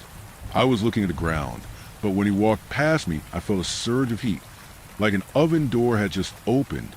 With it came a fetid air like that of burnt plastic. I turned around in time to see him crossing the street. That's when I noticed a second thing. The SUV came to a rolling stop at the stop sign. I screamed out and threw my hands in the air as I ran toward them. But the car passed right through the man as if he wasn't there. He continued to walk with his eyes forward. It was only then, looking at him closely, that I noticed a third thing. He was translucent. Not obviously so, but enough that I could look through him and vaguely make out the dark shadow of a house. I watched him until he turned the corner. Then I ran home, looking over my shoulder every so often to make sure the ghost wasn't following me. At the time, my life was purgatory. I was 22 and had just graduated college. I was living with my parents and hadn't found a real job yet. I worked about 20 hours a week at a local grocery store and spent the rest of my time applying for jobs. I had this constant urge to do something crazy. move to Hollywood, and live out of my car while I worked on my screenplays. Maybe I could sell all my possessions and travel the country in a van. I wanted something new and exciting. I didn't care if the new and exciting was a bad new and exciting. I guess that's why I went back to the street where I first saw the ghost. He wasn't the first few times I went, but I could always smell him, that pungently sour burnt smell, sometimes more fresh than others. It became a routine. I felt like a paranormal investigator. One Sunday evening, walking about 20 feet behind a couple pushing a baby in a stroller, there he was, walking towards us. Same t-shirt, same shorts. I stopped where I was and just watched. Neither he nor the family gave any indication that they saw each other. The ghost walked with its eyes resolutely forward. The mom and dad continued their conversation, and then the ghost walked through them. I found myself biting my thumb as he approached me. My heart was hammering so loud that I barely heard the next car driving by. But I was determined to hold my ground. If there was a chance to experience something new, I wanted to face it. There had to be a reason why only I could see him. The heat and smell consumed me as he walked by. I became incredibly dizzy. I saw stars. Then he was walking past me. I followed. The walk didn't last much longer, less than 5 minutes. We turned a corner. He walked toward the first house on the right, then disappeared as he entered the front yard. I was stuck in place and breathing hard when a voice came from behind me. You can see him too, can't you? I turned around to see a tall, handsome man roughly my age. He was looking down at me and smiling like I'd done something surprisingly cute. A little kid who just solved a math problem she hadn't been taught in school yet. Yes, I said. Who is he? Your guess is as good as mine. You followed him, didn't you? I nodded. That's how I found him too. He's always walking the same path. But he disappears right here. I think it's where he used to live. Why? I don't know. Like I said, I found him the same way. You want to get a cup of coffee? I was so taken aback that I laughed. He flinched as if I'd hit him. I'll take that as a no? He asked. Yes. I said, too sharply. I mean no. You shouldn't take it as a no. Let's get a cup of coffee and you can tell me more about the ghost. I don't know anything else, but I can tell you more about me. And maybe you can tell me more about you. I'm not sure if I said yes because I liked his smile or because I didn't want to give up the adventure. Either way, 15 minutes later we had our drinks and we're sitting down outside a local coffee shop. So, how often do you see ghosts? He asked. Not often, I said. I didn't want him to know that this was the first time. I wanted to seem cooler than I really was, like we were both a part of the selective club.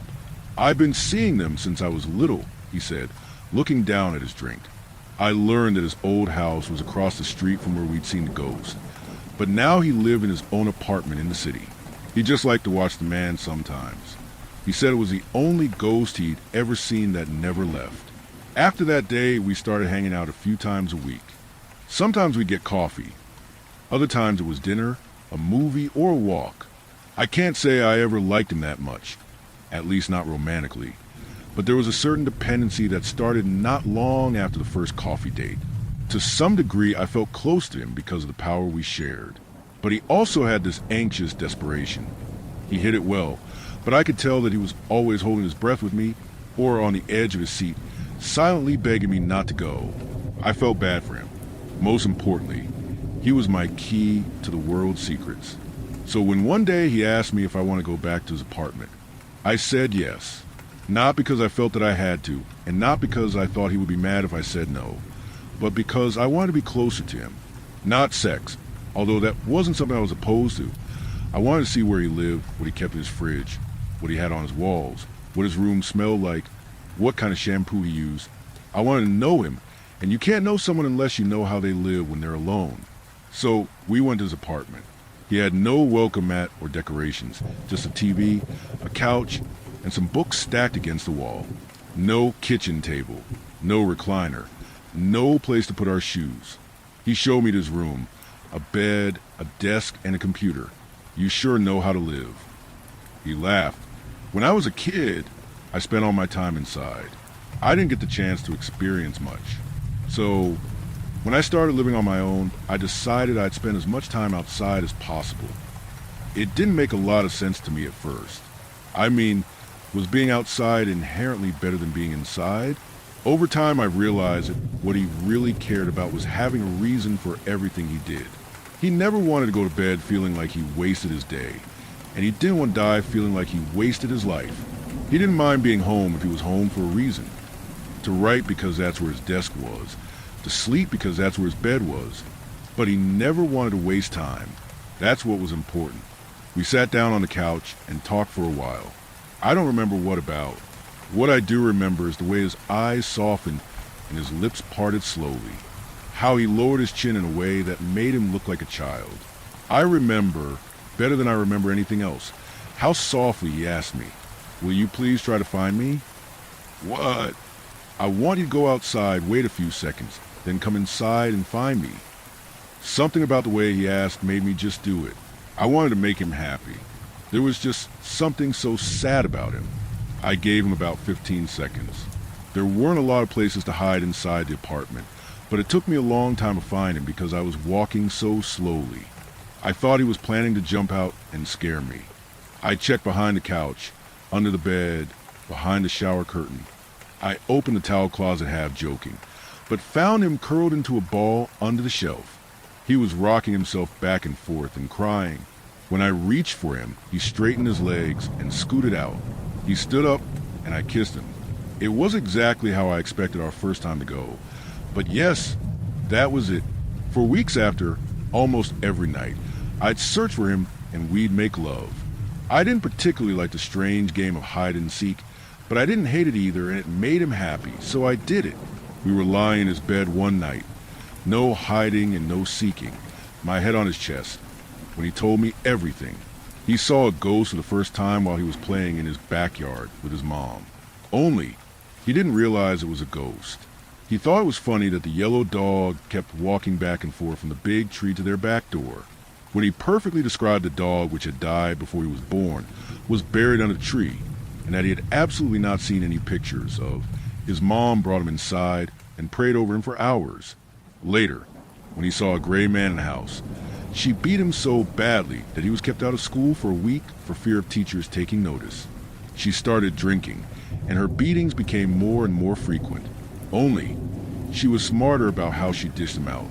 She hid him in places where no one could see the evidence, his chest and his back.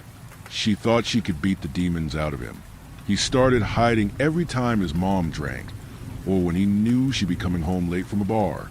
She'd walk into the house, screaming his name.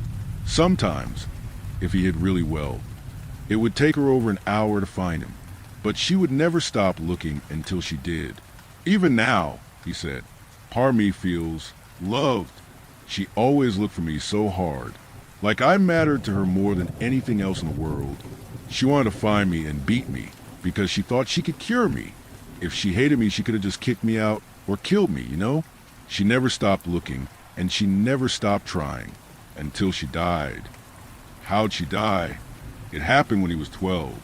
She came home after a long night at the bar. She found him quickly because he wasn't hiding at all. He was sitting on the couch waiting for her. She went to slap him, but when her arm was just an inch away, he caught her by the wrist, squeezed hard, looked her in the eyes, and told her no. When she tried to hit him with the other hand, he caught that one too. He let go and she tried to hit him again and again, but each time he caught her arm.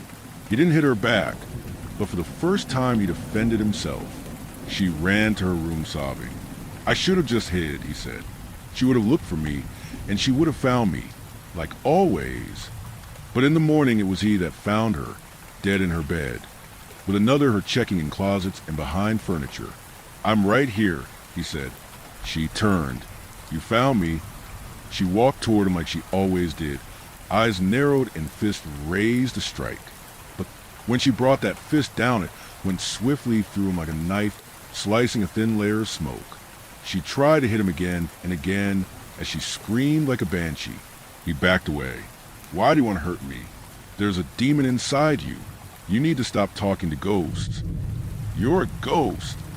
He ran out of the house and called the police. But as he looked through the front window one last time, he saw her searching for him. I think it has something to do with trauma, he said, or purpose. Sometimes I think they're the same thing.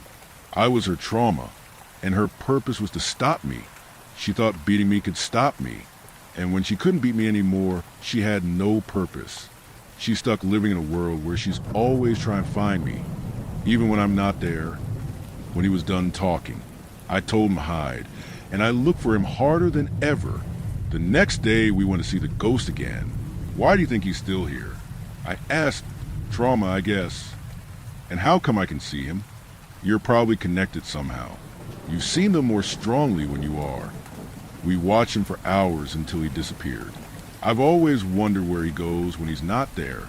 Is he stuck somewhere in between our world and elsewhere? Does he choose to come back? Or is he forced to? Over time, I began to feel strange and guilty about our hide and seek. Was I helping him heal him from his trauma, or forcing him to stay in it? I drifted away from him.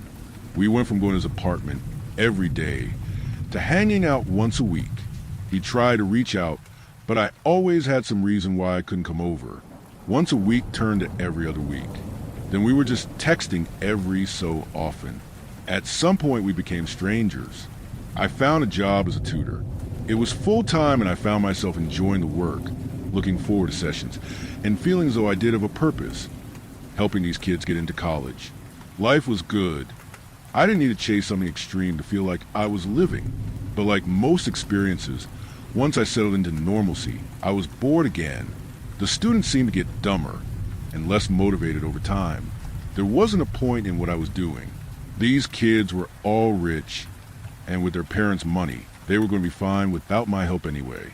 I was just another servant to make their lives easier. In the same way that they could clean their houses without maids, they could study without a tutor. It would just take effort. When I got bored, I started reaching out again. I texted him a few times, and he didn't answer, but I couldn't blame him. After all, the last text he'd sent me was asking if I wanted to get dinner. 2 months later, and I'd never replied. I went to the street to watch the ghost again. I wondered what his trauma was.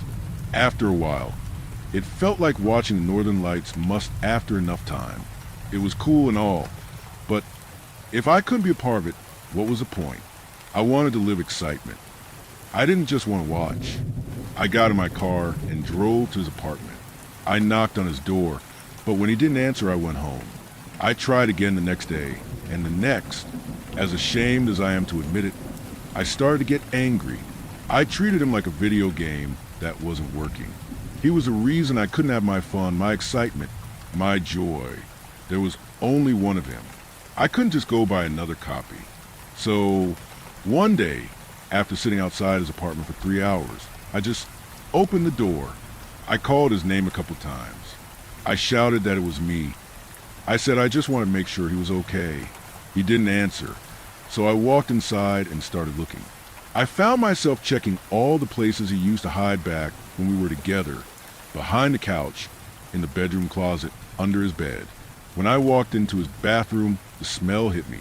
He was lying in the tub, curled into a ball, yet so flat that he was almost sinking into it. After a moment, I realized that he was sinking into it. The body in the tub was his ghost. "Oh, God," I cried. He looked up at me and smiled. "You found me. What happened to you?" He didn't answer. "Why didn't you tell me you were going to do this? I could have helped you, couldn't I have? You were using me." I paused for a second, tried to think of a response, then gave in, crying. "Yes, I was, but I still care. I'm sorry." He didn't respond, just stayed curled in a ball. "Why are you still here? Why can't you move on? Things are different. Are they better?" He didn't respond for so long that I almost asked again. "No," he said. "Are you choosing to hide? Could you move on somewhere else? There's a door, but I don't know what's on the other side. You need to go. You don't want to be stuck here forever. If I go, then who'll find me?" There was nothing to say. It was too late. I left. I don't look for ghosts anymore.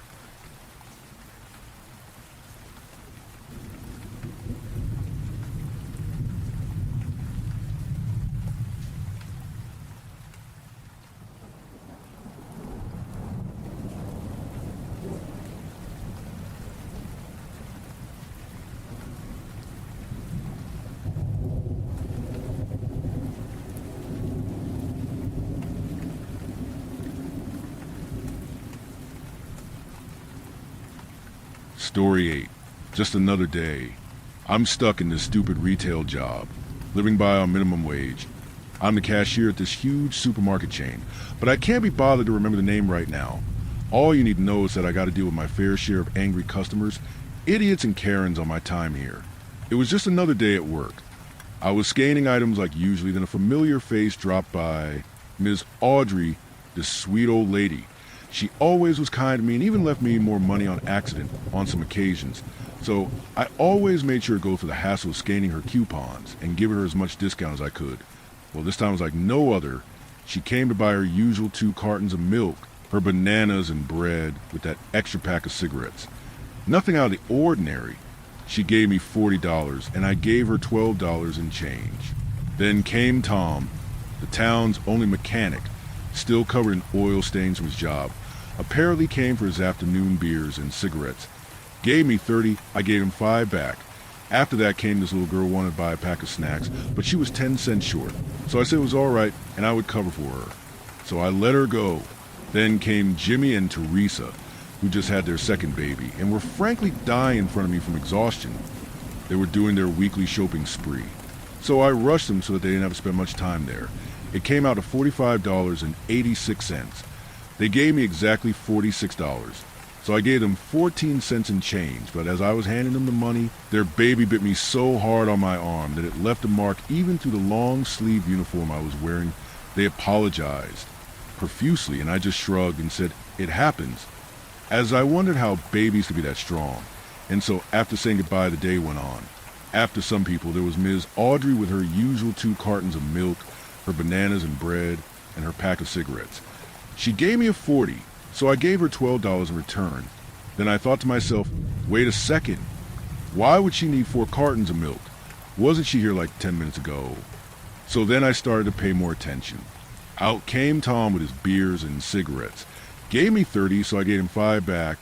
Then came the little girl with 10 cents missing, Jimmy and Teresa, again with the same look and same baby cry with the same shopping spree. Came out to exactly $45.86, and they gave me 46. So I thought I was starting to lose it. Maybe it was just my brain playing a prank on me, right? Then I started noticing. They were always the same customers. They bought the same things with the same money, and I gave them the same change, saying the same things. I thought I was going crazy. I started to look at them leaving thinking they were pulling a prank on me. Is it my birthday or something? Maybe they're leaving and entering again to mess with me. But no. I saw them go up to their cars and drive again, but they always ended up on my line again. I started looking at the line itself, but I couldn't make out the faces past the 3 customers in the front of the line, and it seemed to stretch into an aisle I couldn't see from there. Then it got to me. How much time has it passed since I started my shift? Has it been a few hours? Days? Weeks? Months? Years? Have I been doing this for decades and only now noticed? How am I not tired after working this long? Is time even passing? Was I desperately trying toward the end of a line I was nowhere near finishing? Was it all meaningless? I started thinking, what if I just don't scan anything? Maybe that will change something. But I had this strange gut feeling that something really, really bad was going to happen if I did. So I just kept on scanning and getting money and handing over the same change until I couldn't take it anymore. I needed to know when it was going to end. I needed to end it. So when it came to Tom again, I grabbed the 6-pack he was about to butt and swung at his head, and surprisingly, or not even surprisingly, he didn't fall over and die. No, his face turned into a dark circle like a black hole that could swallow you whole. My hand stung like hell, so when I checked it was covered in blood from where glass had shattered and cut it. Then after a few short seconds, it felt like hours of this thing staring at me. It started shrieking a high-pitched scream that could pierce through anyone's ears. Then before long, all the other customers' faces contorted into black, deep voids too, and started shrieking themselves. So much so that it was too much handle, so I grabbed the counter and went to slam my head against it as a last-ditch effort to see if I would wake up from a nightmare, and it worked. I suddenly woke up on my bed. My ears were buzzing, but I was there. I was relieved it was all a nightmare and I was finally home. So I went to the bathroom like usual and looked in the mirror only to notice I had my uniform on when I saw that bright white name tag with my name on it. Weird. But when I went to wash my hands, I saw some scars I had never seen before in my life. So I started to panic and said to myself, "You're just paranoid as all right." So you can already guess the horror on my face when I went to pull up my sleeve and saw thief marks. What happened to me? Was this real? Am I even real?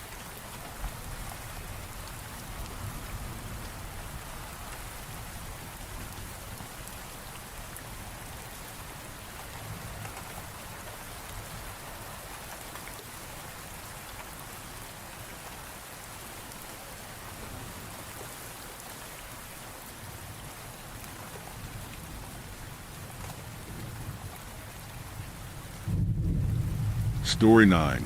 There's a fungus and seed that doesn't stay there. I knew it was in the moment I saw the envelope. On it, my name handwritten in black ink. It was waiting on my desk when I returned from lecture, tucked beneath a folder I hadn't touched in years. The others thought it was a grant letter. One of my colleagues joked that I finally sold my soul to Big Pharma. If only he knew. I laughed along. I didn't open it right away. I waited until I got home, locked the door, turned off the lights. I slid a knife under the flap and peeled it open. Inside was a single sentence, printed on a thick card. "You are requested for field analysis at Site Avenue." Nothing else, except for a faded red stamp, a white trident piercing upward from beneath the waves. The order. My hands went cold.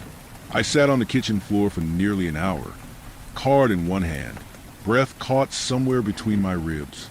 I promised I wouldn't, I whispered. I thought I'd left it all behind. They said one final mission and you're out, but I guess they tricked me, like they do with everyone. They don't threaten you, but they gently remind you that you still owe them, that they know what you did in Madagascar, that someone, somewhere, still has the unredacted footage, that your sister's college tuition wasn't a miracle after all. The next morning, a courier delivered a package with nothing but a burner phone inside. It buzzed the moment I took it from him. A voice spoke through the static. "You'll be escorted to Site AV within 48 hours. Your credentials have been reinstated. Bring no outside electronics. You will be briefed en route. This anomaly has been designated red algae." I didn't say a word. There was nothing I could really say. Before the call ended, the voice added something else. "Oh, and Iris? Official records list the town as uninhabited. Disregard local activity and don't engage unless authorized." I held the phone until the call cut. Afterwards, I started at the wall for a long time. Then I packed. Not much, just what I really needed. Gloves, notebooks, a flashlight. I left my laptop, my real phone. Left the necklace my sister gave me. No personal items. Nothing that might compromise emotional clarity. As the order put it, exactly 48 hours later, I was in the back of a van with no windows. The air smelled faintly of ammonia and coal metal. The walls were lined with that typical dull, institutional gray the order loved to follow. Two others sat with me, a man and woman, both armored, guards clearly, with order-issued weapons and black masks clipped to their belts. One of them glanced at me a few times before speaking up. "You're Irish, right?" he asked. I didn't answer at first, then nodded. I replied. He nodded back, quiet for a moment. I didn't think they'd pull you back in, not after the incident in Madagascar. I looked away, slightly ashamed. He must have realized how it sounded, because he added, "Still alive, that's what matters." The woman next to him unzipped a flat pouch and handed me a sealed envelope. Inside was a thick briefing file and a single-page mission card. The first line read, "Site AV, active environmental anomaly, protocol brine burst." I flipped through the pages as the van rattled along the gravel road. The report was stitched together from field notes, satellite analysis, and biohazard logs. I won't bore you with all the details. Here's the important part. There was an outbreak of an anomalous marine fungus resembling red algae in a coastal town. Symptoms include tissue degradation, behavioral regression, vocal disruption, and systemic mutation. The town was designated uninhabited, and a quarantine perimeter was enforced. Satellite images were falsified. Civilians were listed as relocated. I turned the page and felt my stomach drop. 83 confirmed casualties, 12 unrecovered. The subjects remained in a degenerative state, with their vocal cords either ruptured or restructured. Their behavior was listed as erratic, but not overly hostile. The objective was simple: to collect fungal samples, assess a mutation, and determine what was the main cause of the outbreak.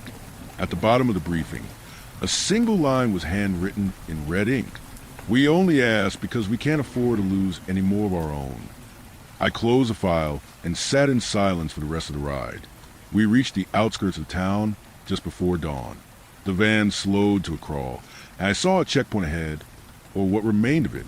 Chain link fencing, bent inwards like something had pressed against it. A sandbag guard post, half collapsed. The town itself was a mess. Roofs collapsed, the order's insignia burned off the side of a metal panel. Windows shattered with dried blood coloring them red. It was a surreal sight. This is what true abandonment looks like. The van stopped and the guards moved first. I stepped out after, my boots sinking into the mud below. The air hit me hard, filled with salt, rot, and something sweeter, the algae. I thought to myself. Ahead, the road led into the town, narrow streets lined with leaning lampposts. I spotted the algae within seconds, though it wasn't hard. It was growing up the sides of buildings, bleeding from the edges of alleyways, and scattered all over the ground. In some places it pulsed faintly, like a slow heartbeat. My escort spoke through his mask. "Stay on the marked paths. We'll enter the city center first." I nodded, my eyes scanning everything. It was a sad sight to see schools, parks, and swing sets uninhabited. "Do people still live here?" I asked. The guard hesitated, tilting his head slightly. "Officially? No. And unofficially?" He didn't answer. We moved deeper into the town, boots splashing through puddles laced with a red hue. We passed a general store with broken glass in the doorway. Inside, I saw algae wrapped around the shelves like it had grown from within. Then the first signs of movement. Something shifted 2 blocks down. A figure, resembling a human with a bent spine, shuffled across the fog. It didn't look at us, just shuffled into the mist. One of the guards raised his weapon. "Don't," I said sharply. He lowered it. I wasn't going to, not unless it gets closer. We continued in silence, the fog thickening as we moved between crumbling buildings. A house marked primary infection site came into view, the door barely hanging on. "We'll keep watch," the woman said. 10 minutes. I entered fast, and the smell instantly hit me, making me gag. Red algae covered the walls and floor, thick like meat. Although I took all the necessary precautions, this amount of exposure does pose a substantial threat. I crouched, scraped a sample into a vial. It twitched. From the other room, I heard a door creak. I froze, looking into the direction of the noise, which suddenly transformed into a gurgling sound. I held still. Something was on the other side, shuffling and dragging itself across the floor. The gurgling shifted into a wet, rasping breath, followed by something that might have been a short word, but I couldn't make it out. I slowly moved down the hallway, careful not to make any sudden movement or sound. The rasping stopped, but something else appeared just beyond the frame of the doorway at the end of the hall. I saw a shadow twitching, approaching me from the dark. I held my breath. Then it appeared. Its head was covered in algae, the skin stretching over something luminous underneath, as if it had swallowed a light source. It didn't have any hair, its features distorted. One of its arms dragged behind it, fused at the elbow with a slick growth that twitched like it was alive. Crack! A broken tile beneath me squirmed. Fuck! The thing jerked toward me with a speed that didn't match its broken frame. I stumbled back, now faster because it was too late to be cautious. I screamed, don't remember what, for the guard to come inside. They burst through the doorway as the infected thing lunged, its throat gurgling with anticipation. I closed my eyes and heard gunfire, which only staggered the beast. I scrambled to the side as one of the guards pulled me back by my collar, dragging me outside as the second one emptied another clip. He didn't wait to check if it was down. Instead, he turned and ordered us to retreat. Behind him, other figures were already emerging. 2, maybe 3. I wasn't sure. All of them were covered in the same pulsing red growth. like the algae had hollowed them out and was wearing them like skin. "Don't get distracted," the woman shouted. "Back to the vehicle, now." By the time we made it back to the van and sealed the doors, I was gasping for air, mask slick with sweat. One of the guards checked my suit for any breaches while the other cursed under her breath. "They weren't supposed to be this close to the perimeter," the woman muttered. "We'll report it to base." "No point in arguing about it now," the man replied. I reached for my sample kit and looked at the sealed vial, the one I had taken from the wall inside. It was glowing, faintly, but I was sure of it. The driver sped off, tires slicing through the algae-covered mud. He swerved the car a few times, I assume avoiding the creatures which gathered there due to the commotion. "They're pursuing," the driver said over comms. "I see movement on the rooftops." Rooftops? The guards opened the rear doors to look. There were at least 5 or 6 of them coming after us, though it was hard to see in the fog. One of them had climbed onto a collapsed home and watched us from afar. They weren't fast at all, but extremely relentless. They didn't stop, like the algae had pushed them to their maximum, pulsing behind them with every step. A few of them slammed into the van, tilting the vehicle for a moment, tires slipping in the mud. Luckily, the driver held control.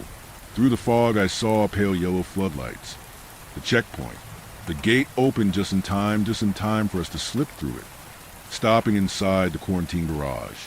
A hydraulic door slammed shut behind us. I finally let out a breath of relief. Something I couldn't for the last few minutes. Everyone out. Contamination protocol. The garage flooded with sterilizing mist as we stepped out, coughing slightly under the chemical spray. Inside it was colder than I remembered. We passed through triage.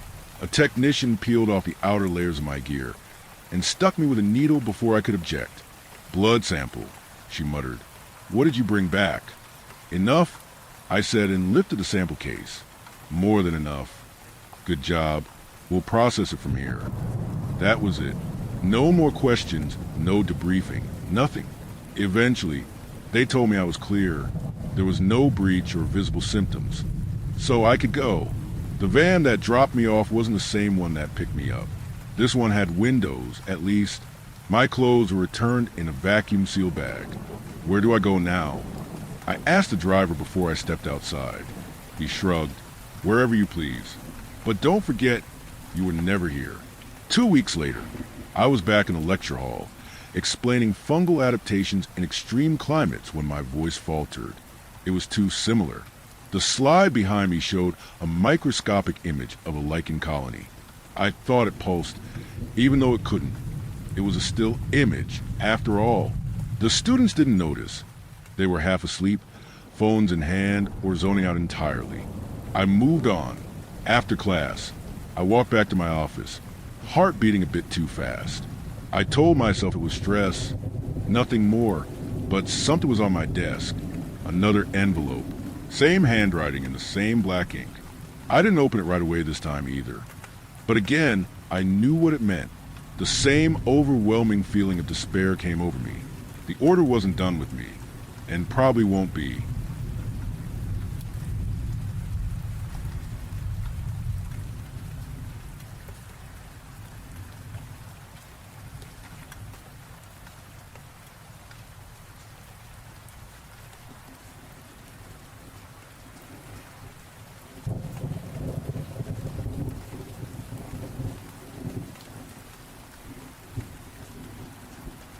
Story 10. The Perfect Tuesday. The last truly perfect night of my life was a Tuesday. I didn't know it at the time. Of course, you never do. It was just a normal Tuesday. I remember the smell of garlic and basil hanging in the air from the pasta Tessa had made for dinner. I remember the sound of our son, Caleb, shrieking with laughter as I chased him around the living room coffee table, his little feet slapping against the hardwood floor. It was that perfect kind of ordinary chaos. After his bath, he smelled like lavender soap and damp hair, and he was warm and heavy in my arms as I read him a story about a bear who couldn't sleep. Tessa was already on the couch when I came out, scrolling through her phone with her feet tucked under her. The TV was on, some home renovation show we weren't really watching. The apartment was quiet except for the low hum of the fridge. I sat down next to her, and she rested her head on my shoulder. This was it. This was everything. That simple, quiet peace after the whirlwind of a toddler's bedtime. "You're smiling," she murmured, not looking up from her phone. "Just happy," I said. She looked up at me then. "Yeah? What about?" And right then it happened. As I opened my mouth to answer, a crystal clear memory that wasn't memory at all played in my head. I saw myself saying, "This, just this." I saw her smile. I saw myself reach for the glass of water on the coffee table, and saw my hand knock it over, a dark circle spreading across the oak wood. The vision was so real, so complete that I flinched. "Owen, you okay?" Tessa's voice pulled me back. I stared at her, my heart suddenly beating way too fast. I hadn't answered her yet. The water was still on the table, untouched. "What's wrong?" she asked, her brow furrowed with concern. "Nothing," I managed to say, forcing a laugh. Zoned out for a second, I tried to piece together what just happened. It felt exactly like hitting play on a video a half second before you were supposed to. I needed to break the script. I needed to prove it was just a weird brain fart. So instead of saying what I'd seen in the vision, I said, "Thinking about that bear. Seemed pretty stressed out for a cartoon." Tessa gave me a weird look, but she smiled. "Okay then." I felt a small sense of victory. See? It was nothing. I reached for a glass of water, extra careful this time. My fingers wrapped around it, cool and solid.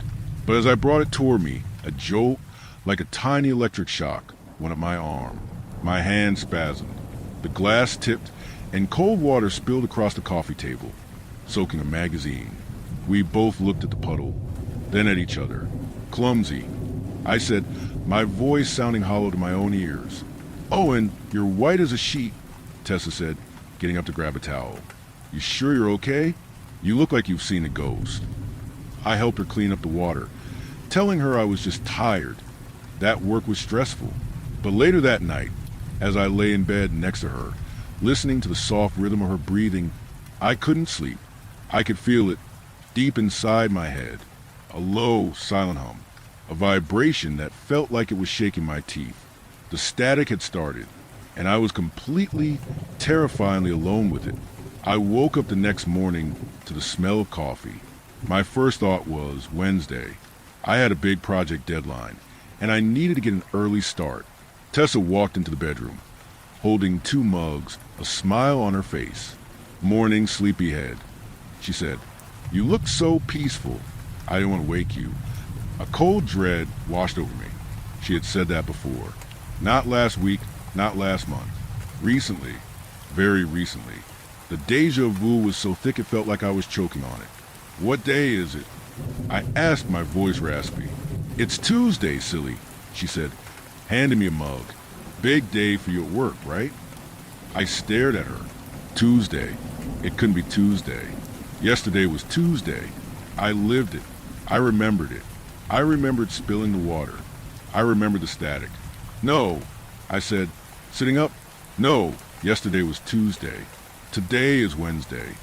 Her smile faltered, replaced by that look of gentle concern I was already starting to hate. "Honey, you must have had a really weird dream. It's definitely Tuesday. Caleb's got that playgroup thing at 10. I grabbed my phone from the nightstand. The screen lit up, bright and unforgiving. Under the time, it read, Tuesday, 8:15 a.m. I felt dizzy. I swung my legs out of bed and walked into the living room. The TV was on, tuned to the morning news. The anchor was talking about a traffic jam on the interstate, a multi-car pileup. The same report from yesterday morning. I remember the detail about a truck spilling its cargo of oranges all over the highway. A moment later, the anchor said it. Oranges, rolling across 3 lanes of traffic. I went through the day in a fog. Every conversation was an echo. Every event was a rerun. I knew Tessa would suggest pasta for dinner. I knew Caleb would want to watch the same cartoon about the talking dog. I knew he would trip on the corner of the rug at exactly 3:42 p.m. I watched the clock tick toward the time, my heart pounding. I wanted to scream, to tell him not to run to the living room. But what could I say? How could I explain it? At 3:41, I stood up. "Hey, buddy," I said, my voice tight. "Let's go build a pillow fort in your room." Caleb's face lit up. "Yeah." He ran towards his bedroom, instead of through the living room. He didn't trip. I felt a surge of relief so powerful, it almost made my knees buckle. I could change things. I wasn't just a passenger.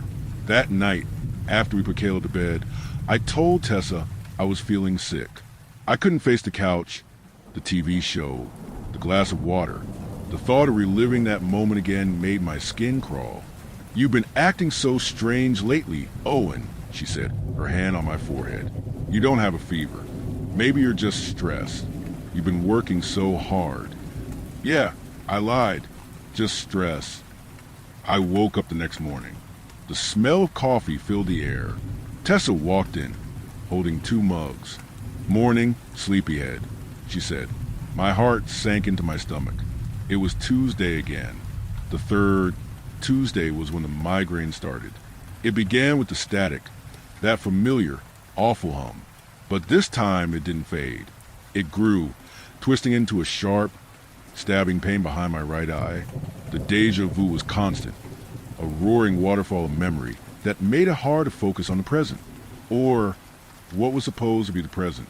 I spent most of the day in our darkened bedroom, a cold cloth over my eyes. Tessa was worried sick. She brought me water and crackers. She kept her voice low. She was the perfect caring wife, and that was the problem. Her concern felt rote. Her lines were always the same. Her actions were predictable because I had already seen them twice before. "I'm calling Dr. Miller," she said in the afternoon, her voice a worried whisper from the doorway. "This isn't just a headache, Owen. Something's wrong." I knew she would say that. I knew he wouldn't have any appointments. I knew she would hang up, frustrated, and say he could squeeze me in next week. I lived through the whole conversation from the other room, my head exploding with pain. That night, I couldn't take it anymore. I had to tell her. I had to have someone else in this nightmare with me. "Tessa," I said, my voice weak. We were in the living room. I had forced myself out of bed. "We need to talk." I tried to explain. I told her about the days repeating. I told her I knew what she was going to say before she said it. I told her today was Tuesday, and so was yesterday, and so was the day before. She listened patiently, her face a mask of love and deep, deep worry. She held my hand. "Oh, honey," she said, her voice soft and soothing. "You're not well. The stress from your job. It's all getting to you. Sometimes when we're exhausted, our brains can play tricks on us. It's okay. We'll get through it." She wasn't listening. She was handling me. She was a program running a script labeled "Comfort the Stress Husband." She was dismissing the single most terrifying and important discovery of my life as a symptom of overwork. I felt a chasm open between us. I was completely and utterly alone. The next Tuesday, the 4th or the 5th, I was starting to lose count. I gave up on trying to explain. I just tried to live. I tried to find the seams in the simulation. I focused on the little details. The way the light hit the dust motes dancing in the air. The specific pattern of the wood grain on our dining table. I was trying to find something real, something that didn't feel like a cheap copy of the day before. I spent the afternoon on the floor, playing trains with Caleb. The migraine was a dull throb today, manageable. I let the simple joy of it wash over me, the click of the plastic wheels on the wooden track. Caleb's delighted laugh when the red engine would crash into the blue one. For a couple of hours, I almost forgot. I was just a dad playing with his son. "I love you, Daddy," he said out of the blue, leaning over to give me a hug. "I love you too, buddy," I said, holding him tight. And in that moment, the static roared. A memory, sharp and brutal, hit me. Caleb, leaning just like that, but too far. The train track slipping under his hand. His forehead hitting the sharp corner of the coffee table. I reacted without thinking. I grabbed him, pulling him back on the table just as his hand slipped on the track. His head missed the corner by an inch. He looked at me, confused. "What did you do that for?" "Careful," I said, my voice shaking. Don't want you to get a bonk on the head." He just shrugged and went back to his trains. But I was reeling. It was different from the spilled water. I hadn't just predicted it. I had prevented it. I had intervened. I felt a spark of hope. Maybe I wasn't just a prisoner. Maybe I could be a guardian. Maybe my curse was to know the future of this single, repeating day. And my purpose was to protect my family from all its tiny, hidden dangers. That night, I didn't sleep. I sat in the dark of the living room. Long after Tessa had gone to bed, the hope I had felt earlier was curdling into something else. Fear. I had saved Caleb from a bump on the head. But what if something worse was coming? What if the day kept repeating because it had to, until some terrible final event was allowed to play out? I looked around the apartment. This place I had once thought of as a sanctuary. Now it felt like a stage. A set designed for a play that was performed over and over for an audience of one. And I was the only actor who knew it was all fake. I needed proof. Not just for me, but for, I don't know who, for the universe. I needed one solid, undeniable piece of evidence that would survive the reset, a message in a bottle, thrown into the ocean of tomorrow. I walked into Caleb's room. He was fast asleep, his chest rising and falling softly. On his windowsill, a collection of little plastic army men stood guard. I picked one up, a green soldier, his plastic rifle broken off at the tip. I held it in my palm. It felt real. It felt solid.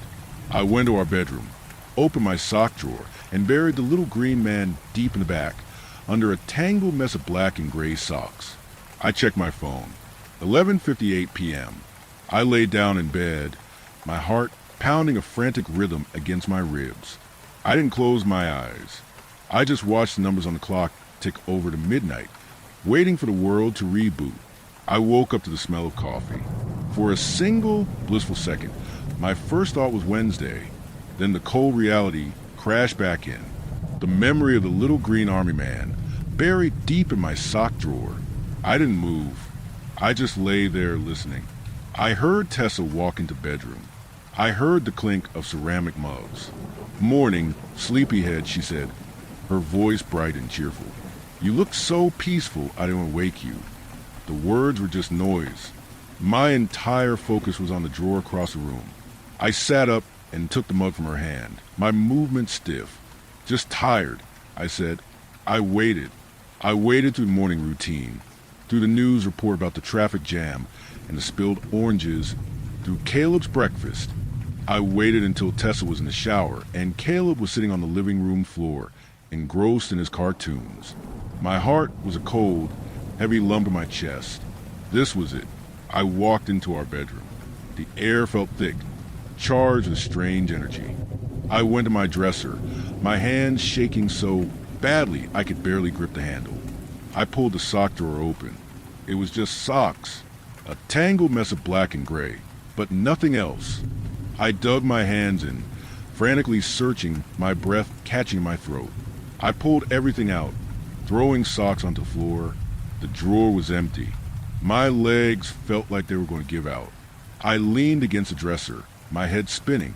I stumbled out of the bedroom and into Caleb's room. He didn't look up from where he was playing on the floor. I walked to the window, my eyes tracing the line of the sill where the moonlight had been last night. And there it was, standing in its designated spot, perfectly in line with the others.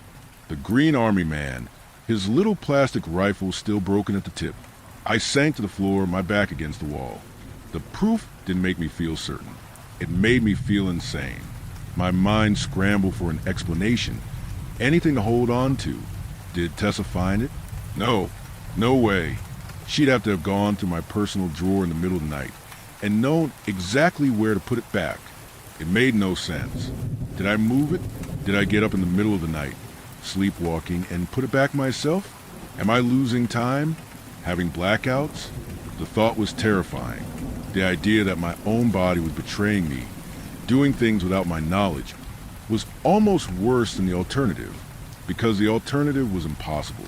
That the world had reset, that time had folded back on itself, that an object had teleported from my drawer to the windowsill by a force I couldn't comprehend. People don't think that way. The human brain isn't built to accept that kind of reality. So I was left with two options. Either I was completely and utterly losing my mind, or the laws of physics had decided to take a personal vacation inside my apartment. I didn't know which was scarier. After that, I couldn't trust anything, especially myself. The Tuesdays continued. I lost count. Were there 5 more? 10? The days blurred into one long, continuous loop of the same conversations, the same meals, the same cartoons. My confidence was gone. I second-guessed every action, every memory. Did I really just have that conversation with Tessa? Or am I remembering it from a previous loop? Did Caleb really just say that? Or is my broken brain playing tricks? I stopped trying to find proof. I had my proof, and it had proven nothing except that the problem was unsolvable. My family life dissolved. I was a ghost in my own home, my mind consumed by the mystery. I would sit at the dinner table, pushing food around my plate, while Tessa and Caleb's conversations faded into background noise. "Oh, and you're a million miles away," Tessa would say, her voice laced with a worry that felt more and more distant to me. I was in a world of impossible soldiers and men who floated. How could I ever explain that to her? Every time I looked at her, at Caleb, a new, terrible thought began to creep in. If the world could do this, if objects could move, then what was real? Were they real, or were they just part of the same impossible magic trick? That thought was a poison, and it was starting to spread. I became obsessed with the only other impossible thing in my life, the gliding man. He was the only piece of the puzzle that didn't fit. Was he connected? Was he causing this? Was he some kind of hypnotist playing a sick game? Or was he just another symptom of my breakdown, a recurring hallucination I had cooked up to explain the unexplainable? He was my only lead. I started watching him, not as a warden, but as a suspect. I would spend hours at the window, trying to see him, try to understand. The static in my head always seemed to hum louder when he was near. That had to mean something. One Tuesday, I was watching him from the living room window. He was across the street, a motionless silhouette. Tessa came up behind me and put her arms around my waist. "What are you always looking at out there?" she asked softly. "Just watching the world go by." I lied. "There's no one out there, Owen." I blinked. I looked at her, then back out the window. The figure was gone. The street was empty. But I had been looking right at him. He was just there. I said, my voice barely a whisper. "A man in a dark cloak." Tessa's arms tightened around me. "Honey!" There was no one there. I was watching too. "Please, I'm so worried about you." Did she not see him? Or was he never there at all? The doubt was a heavy, pressing down on me. The glitches started getting worse after that. Small things at first. I was watching the figure from the window as it glided past a row of parked cars. As it passed, the reflection of the sky in the car windows didn't move. The clouds were frozen, just for the few seconds the figure was in frame. Another time, I was watching a flock of pigeons in the park near where it stood. The birds were all moving in a perfect, synchronized loop, a 3-second animation that played over and over. Was I seeing things? Or was the world itself starting to fray at the edges? My obsession with the figure seemed to make things worse, as if by watching it, I was somehow pulling on a loose thread and unraveling the whole tapestry. The breaking point came on a Tuesday that felt like the 100th. I had to get out of the apartment. I felt like the walls were starting to breathe, and I knew if I stayed in there, I'd go crazy for real. I needed to see normal people doing normal things. I needed to see if the world still worked, right when I wasn't looking at it through a window. "I'm going for a walk," I announced, pulling on my shoes. "Oh, and it's late," Tessa said, her voice tired. We'd had the same argument a dozen times. "Can't it wait until morning?" "No," I said, "it can't." I pushed past her before she could protest further. I didn't look at Caleb, who was watching from the living room doorway with wide, scared eyes. I just had to get out. I took the stairs, needing the physical exertion. I burst out onto the street. It was a bright, sunny afternoon. The world was alive. Cars were moving. People were walking and talking on their phones. It was all so perfectly, beautifully normal. A wave of hope washed over me. Maybe it was just the apartment. Maybe the sickness was in the walls, not in my head. I stood on a busy street corner, waiting for the light to change, just letting the normalcy wash over me. And then the static started in my head. That low, familiar buzz. First, the sound of the city got weird. It didn't get quiet. Exactly. It just thinned out, like turning down the bass on a stereo, until all you have is the whiny, screeching treble. That's when I noticed a mailman across the street had stopped walking. He was frozen, 1 foot on the curb, hand halfway to a mailbox. Then a woman, pushing a stroller a few feet away from me, also stopped, just stood there, motionless. My heart started hammering. What the hell? I thought, what is this? Then, in perfect, silent unison, they turned. Not just them. Everyone. The mailman, the woman with the stroller, a businessman reading his phone, a group of teenagers who had been laughing a second ago. Every single person on that street stopped what they were doing and slowly, with smooth, mechanical precision, turned their heads to face me. Maybe 30 people, all staring, and their faces were blank, completely empty. You know those old, creepy dolls with the glass eyes? It was like that. There was no anger, no curiosity. There was nothing, just these hollow, soulless eyes, all locked on me. They weren't people anymore. They were just things. And I was the most interesting bug in the jar. The silence was absolute, a whole city block. And the only sound I could hear was the blood roaring in my own ears. I stumbled back, tripping over a crack in the sidewalk. The spell, or whatever it was, broke. As soon as I moved, they all snapped back to normal. Just like that, the mailman put the letter in the box. The woman started pushing the stroller again. The sound of the city rushed back in at full volume. No one looked at me. No one seemed to realize that for 10 solid seconds, they had all been puppets in some horrifying, silent play. I didn't run. Where could I go? I turned around and walked back to my apartment building, my legs shaking. The sickness wasn't in the apartment. The sickness was everywhere. It wasn't a hallucination. It wasn't a breakdown. The world was broken, and I was the only one who could see it. I stumbled back into the apartment and slammed the door, throwing a deadbolt with a loud, final click. My back slid down the door until I was sitting on the floor, my head in my hands. Tessa rushed over, her face a mass of fear. "Owen, what happened? You look like you've seen a ghost." I just laughed, a dry, humorless sound that scraped its way out of my throat. "Not a ghost," I whispered. "Something worse." I didn't try to explain. What was the point? The prison wasn't just the apartment. It was the whole world. The people outside weren't real. They were puppets. And the gliding man, the thing with the skull face, was the one pulling the strings. After that day, I didn't go out again. The loops continued, but I was done playing. I was a prisoner on death row, and my only remaining power was to choose the terms of my own destruction. I couldn't live in a lie, and I couldn't escape it, but I could break it. I could smash the dollhouse.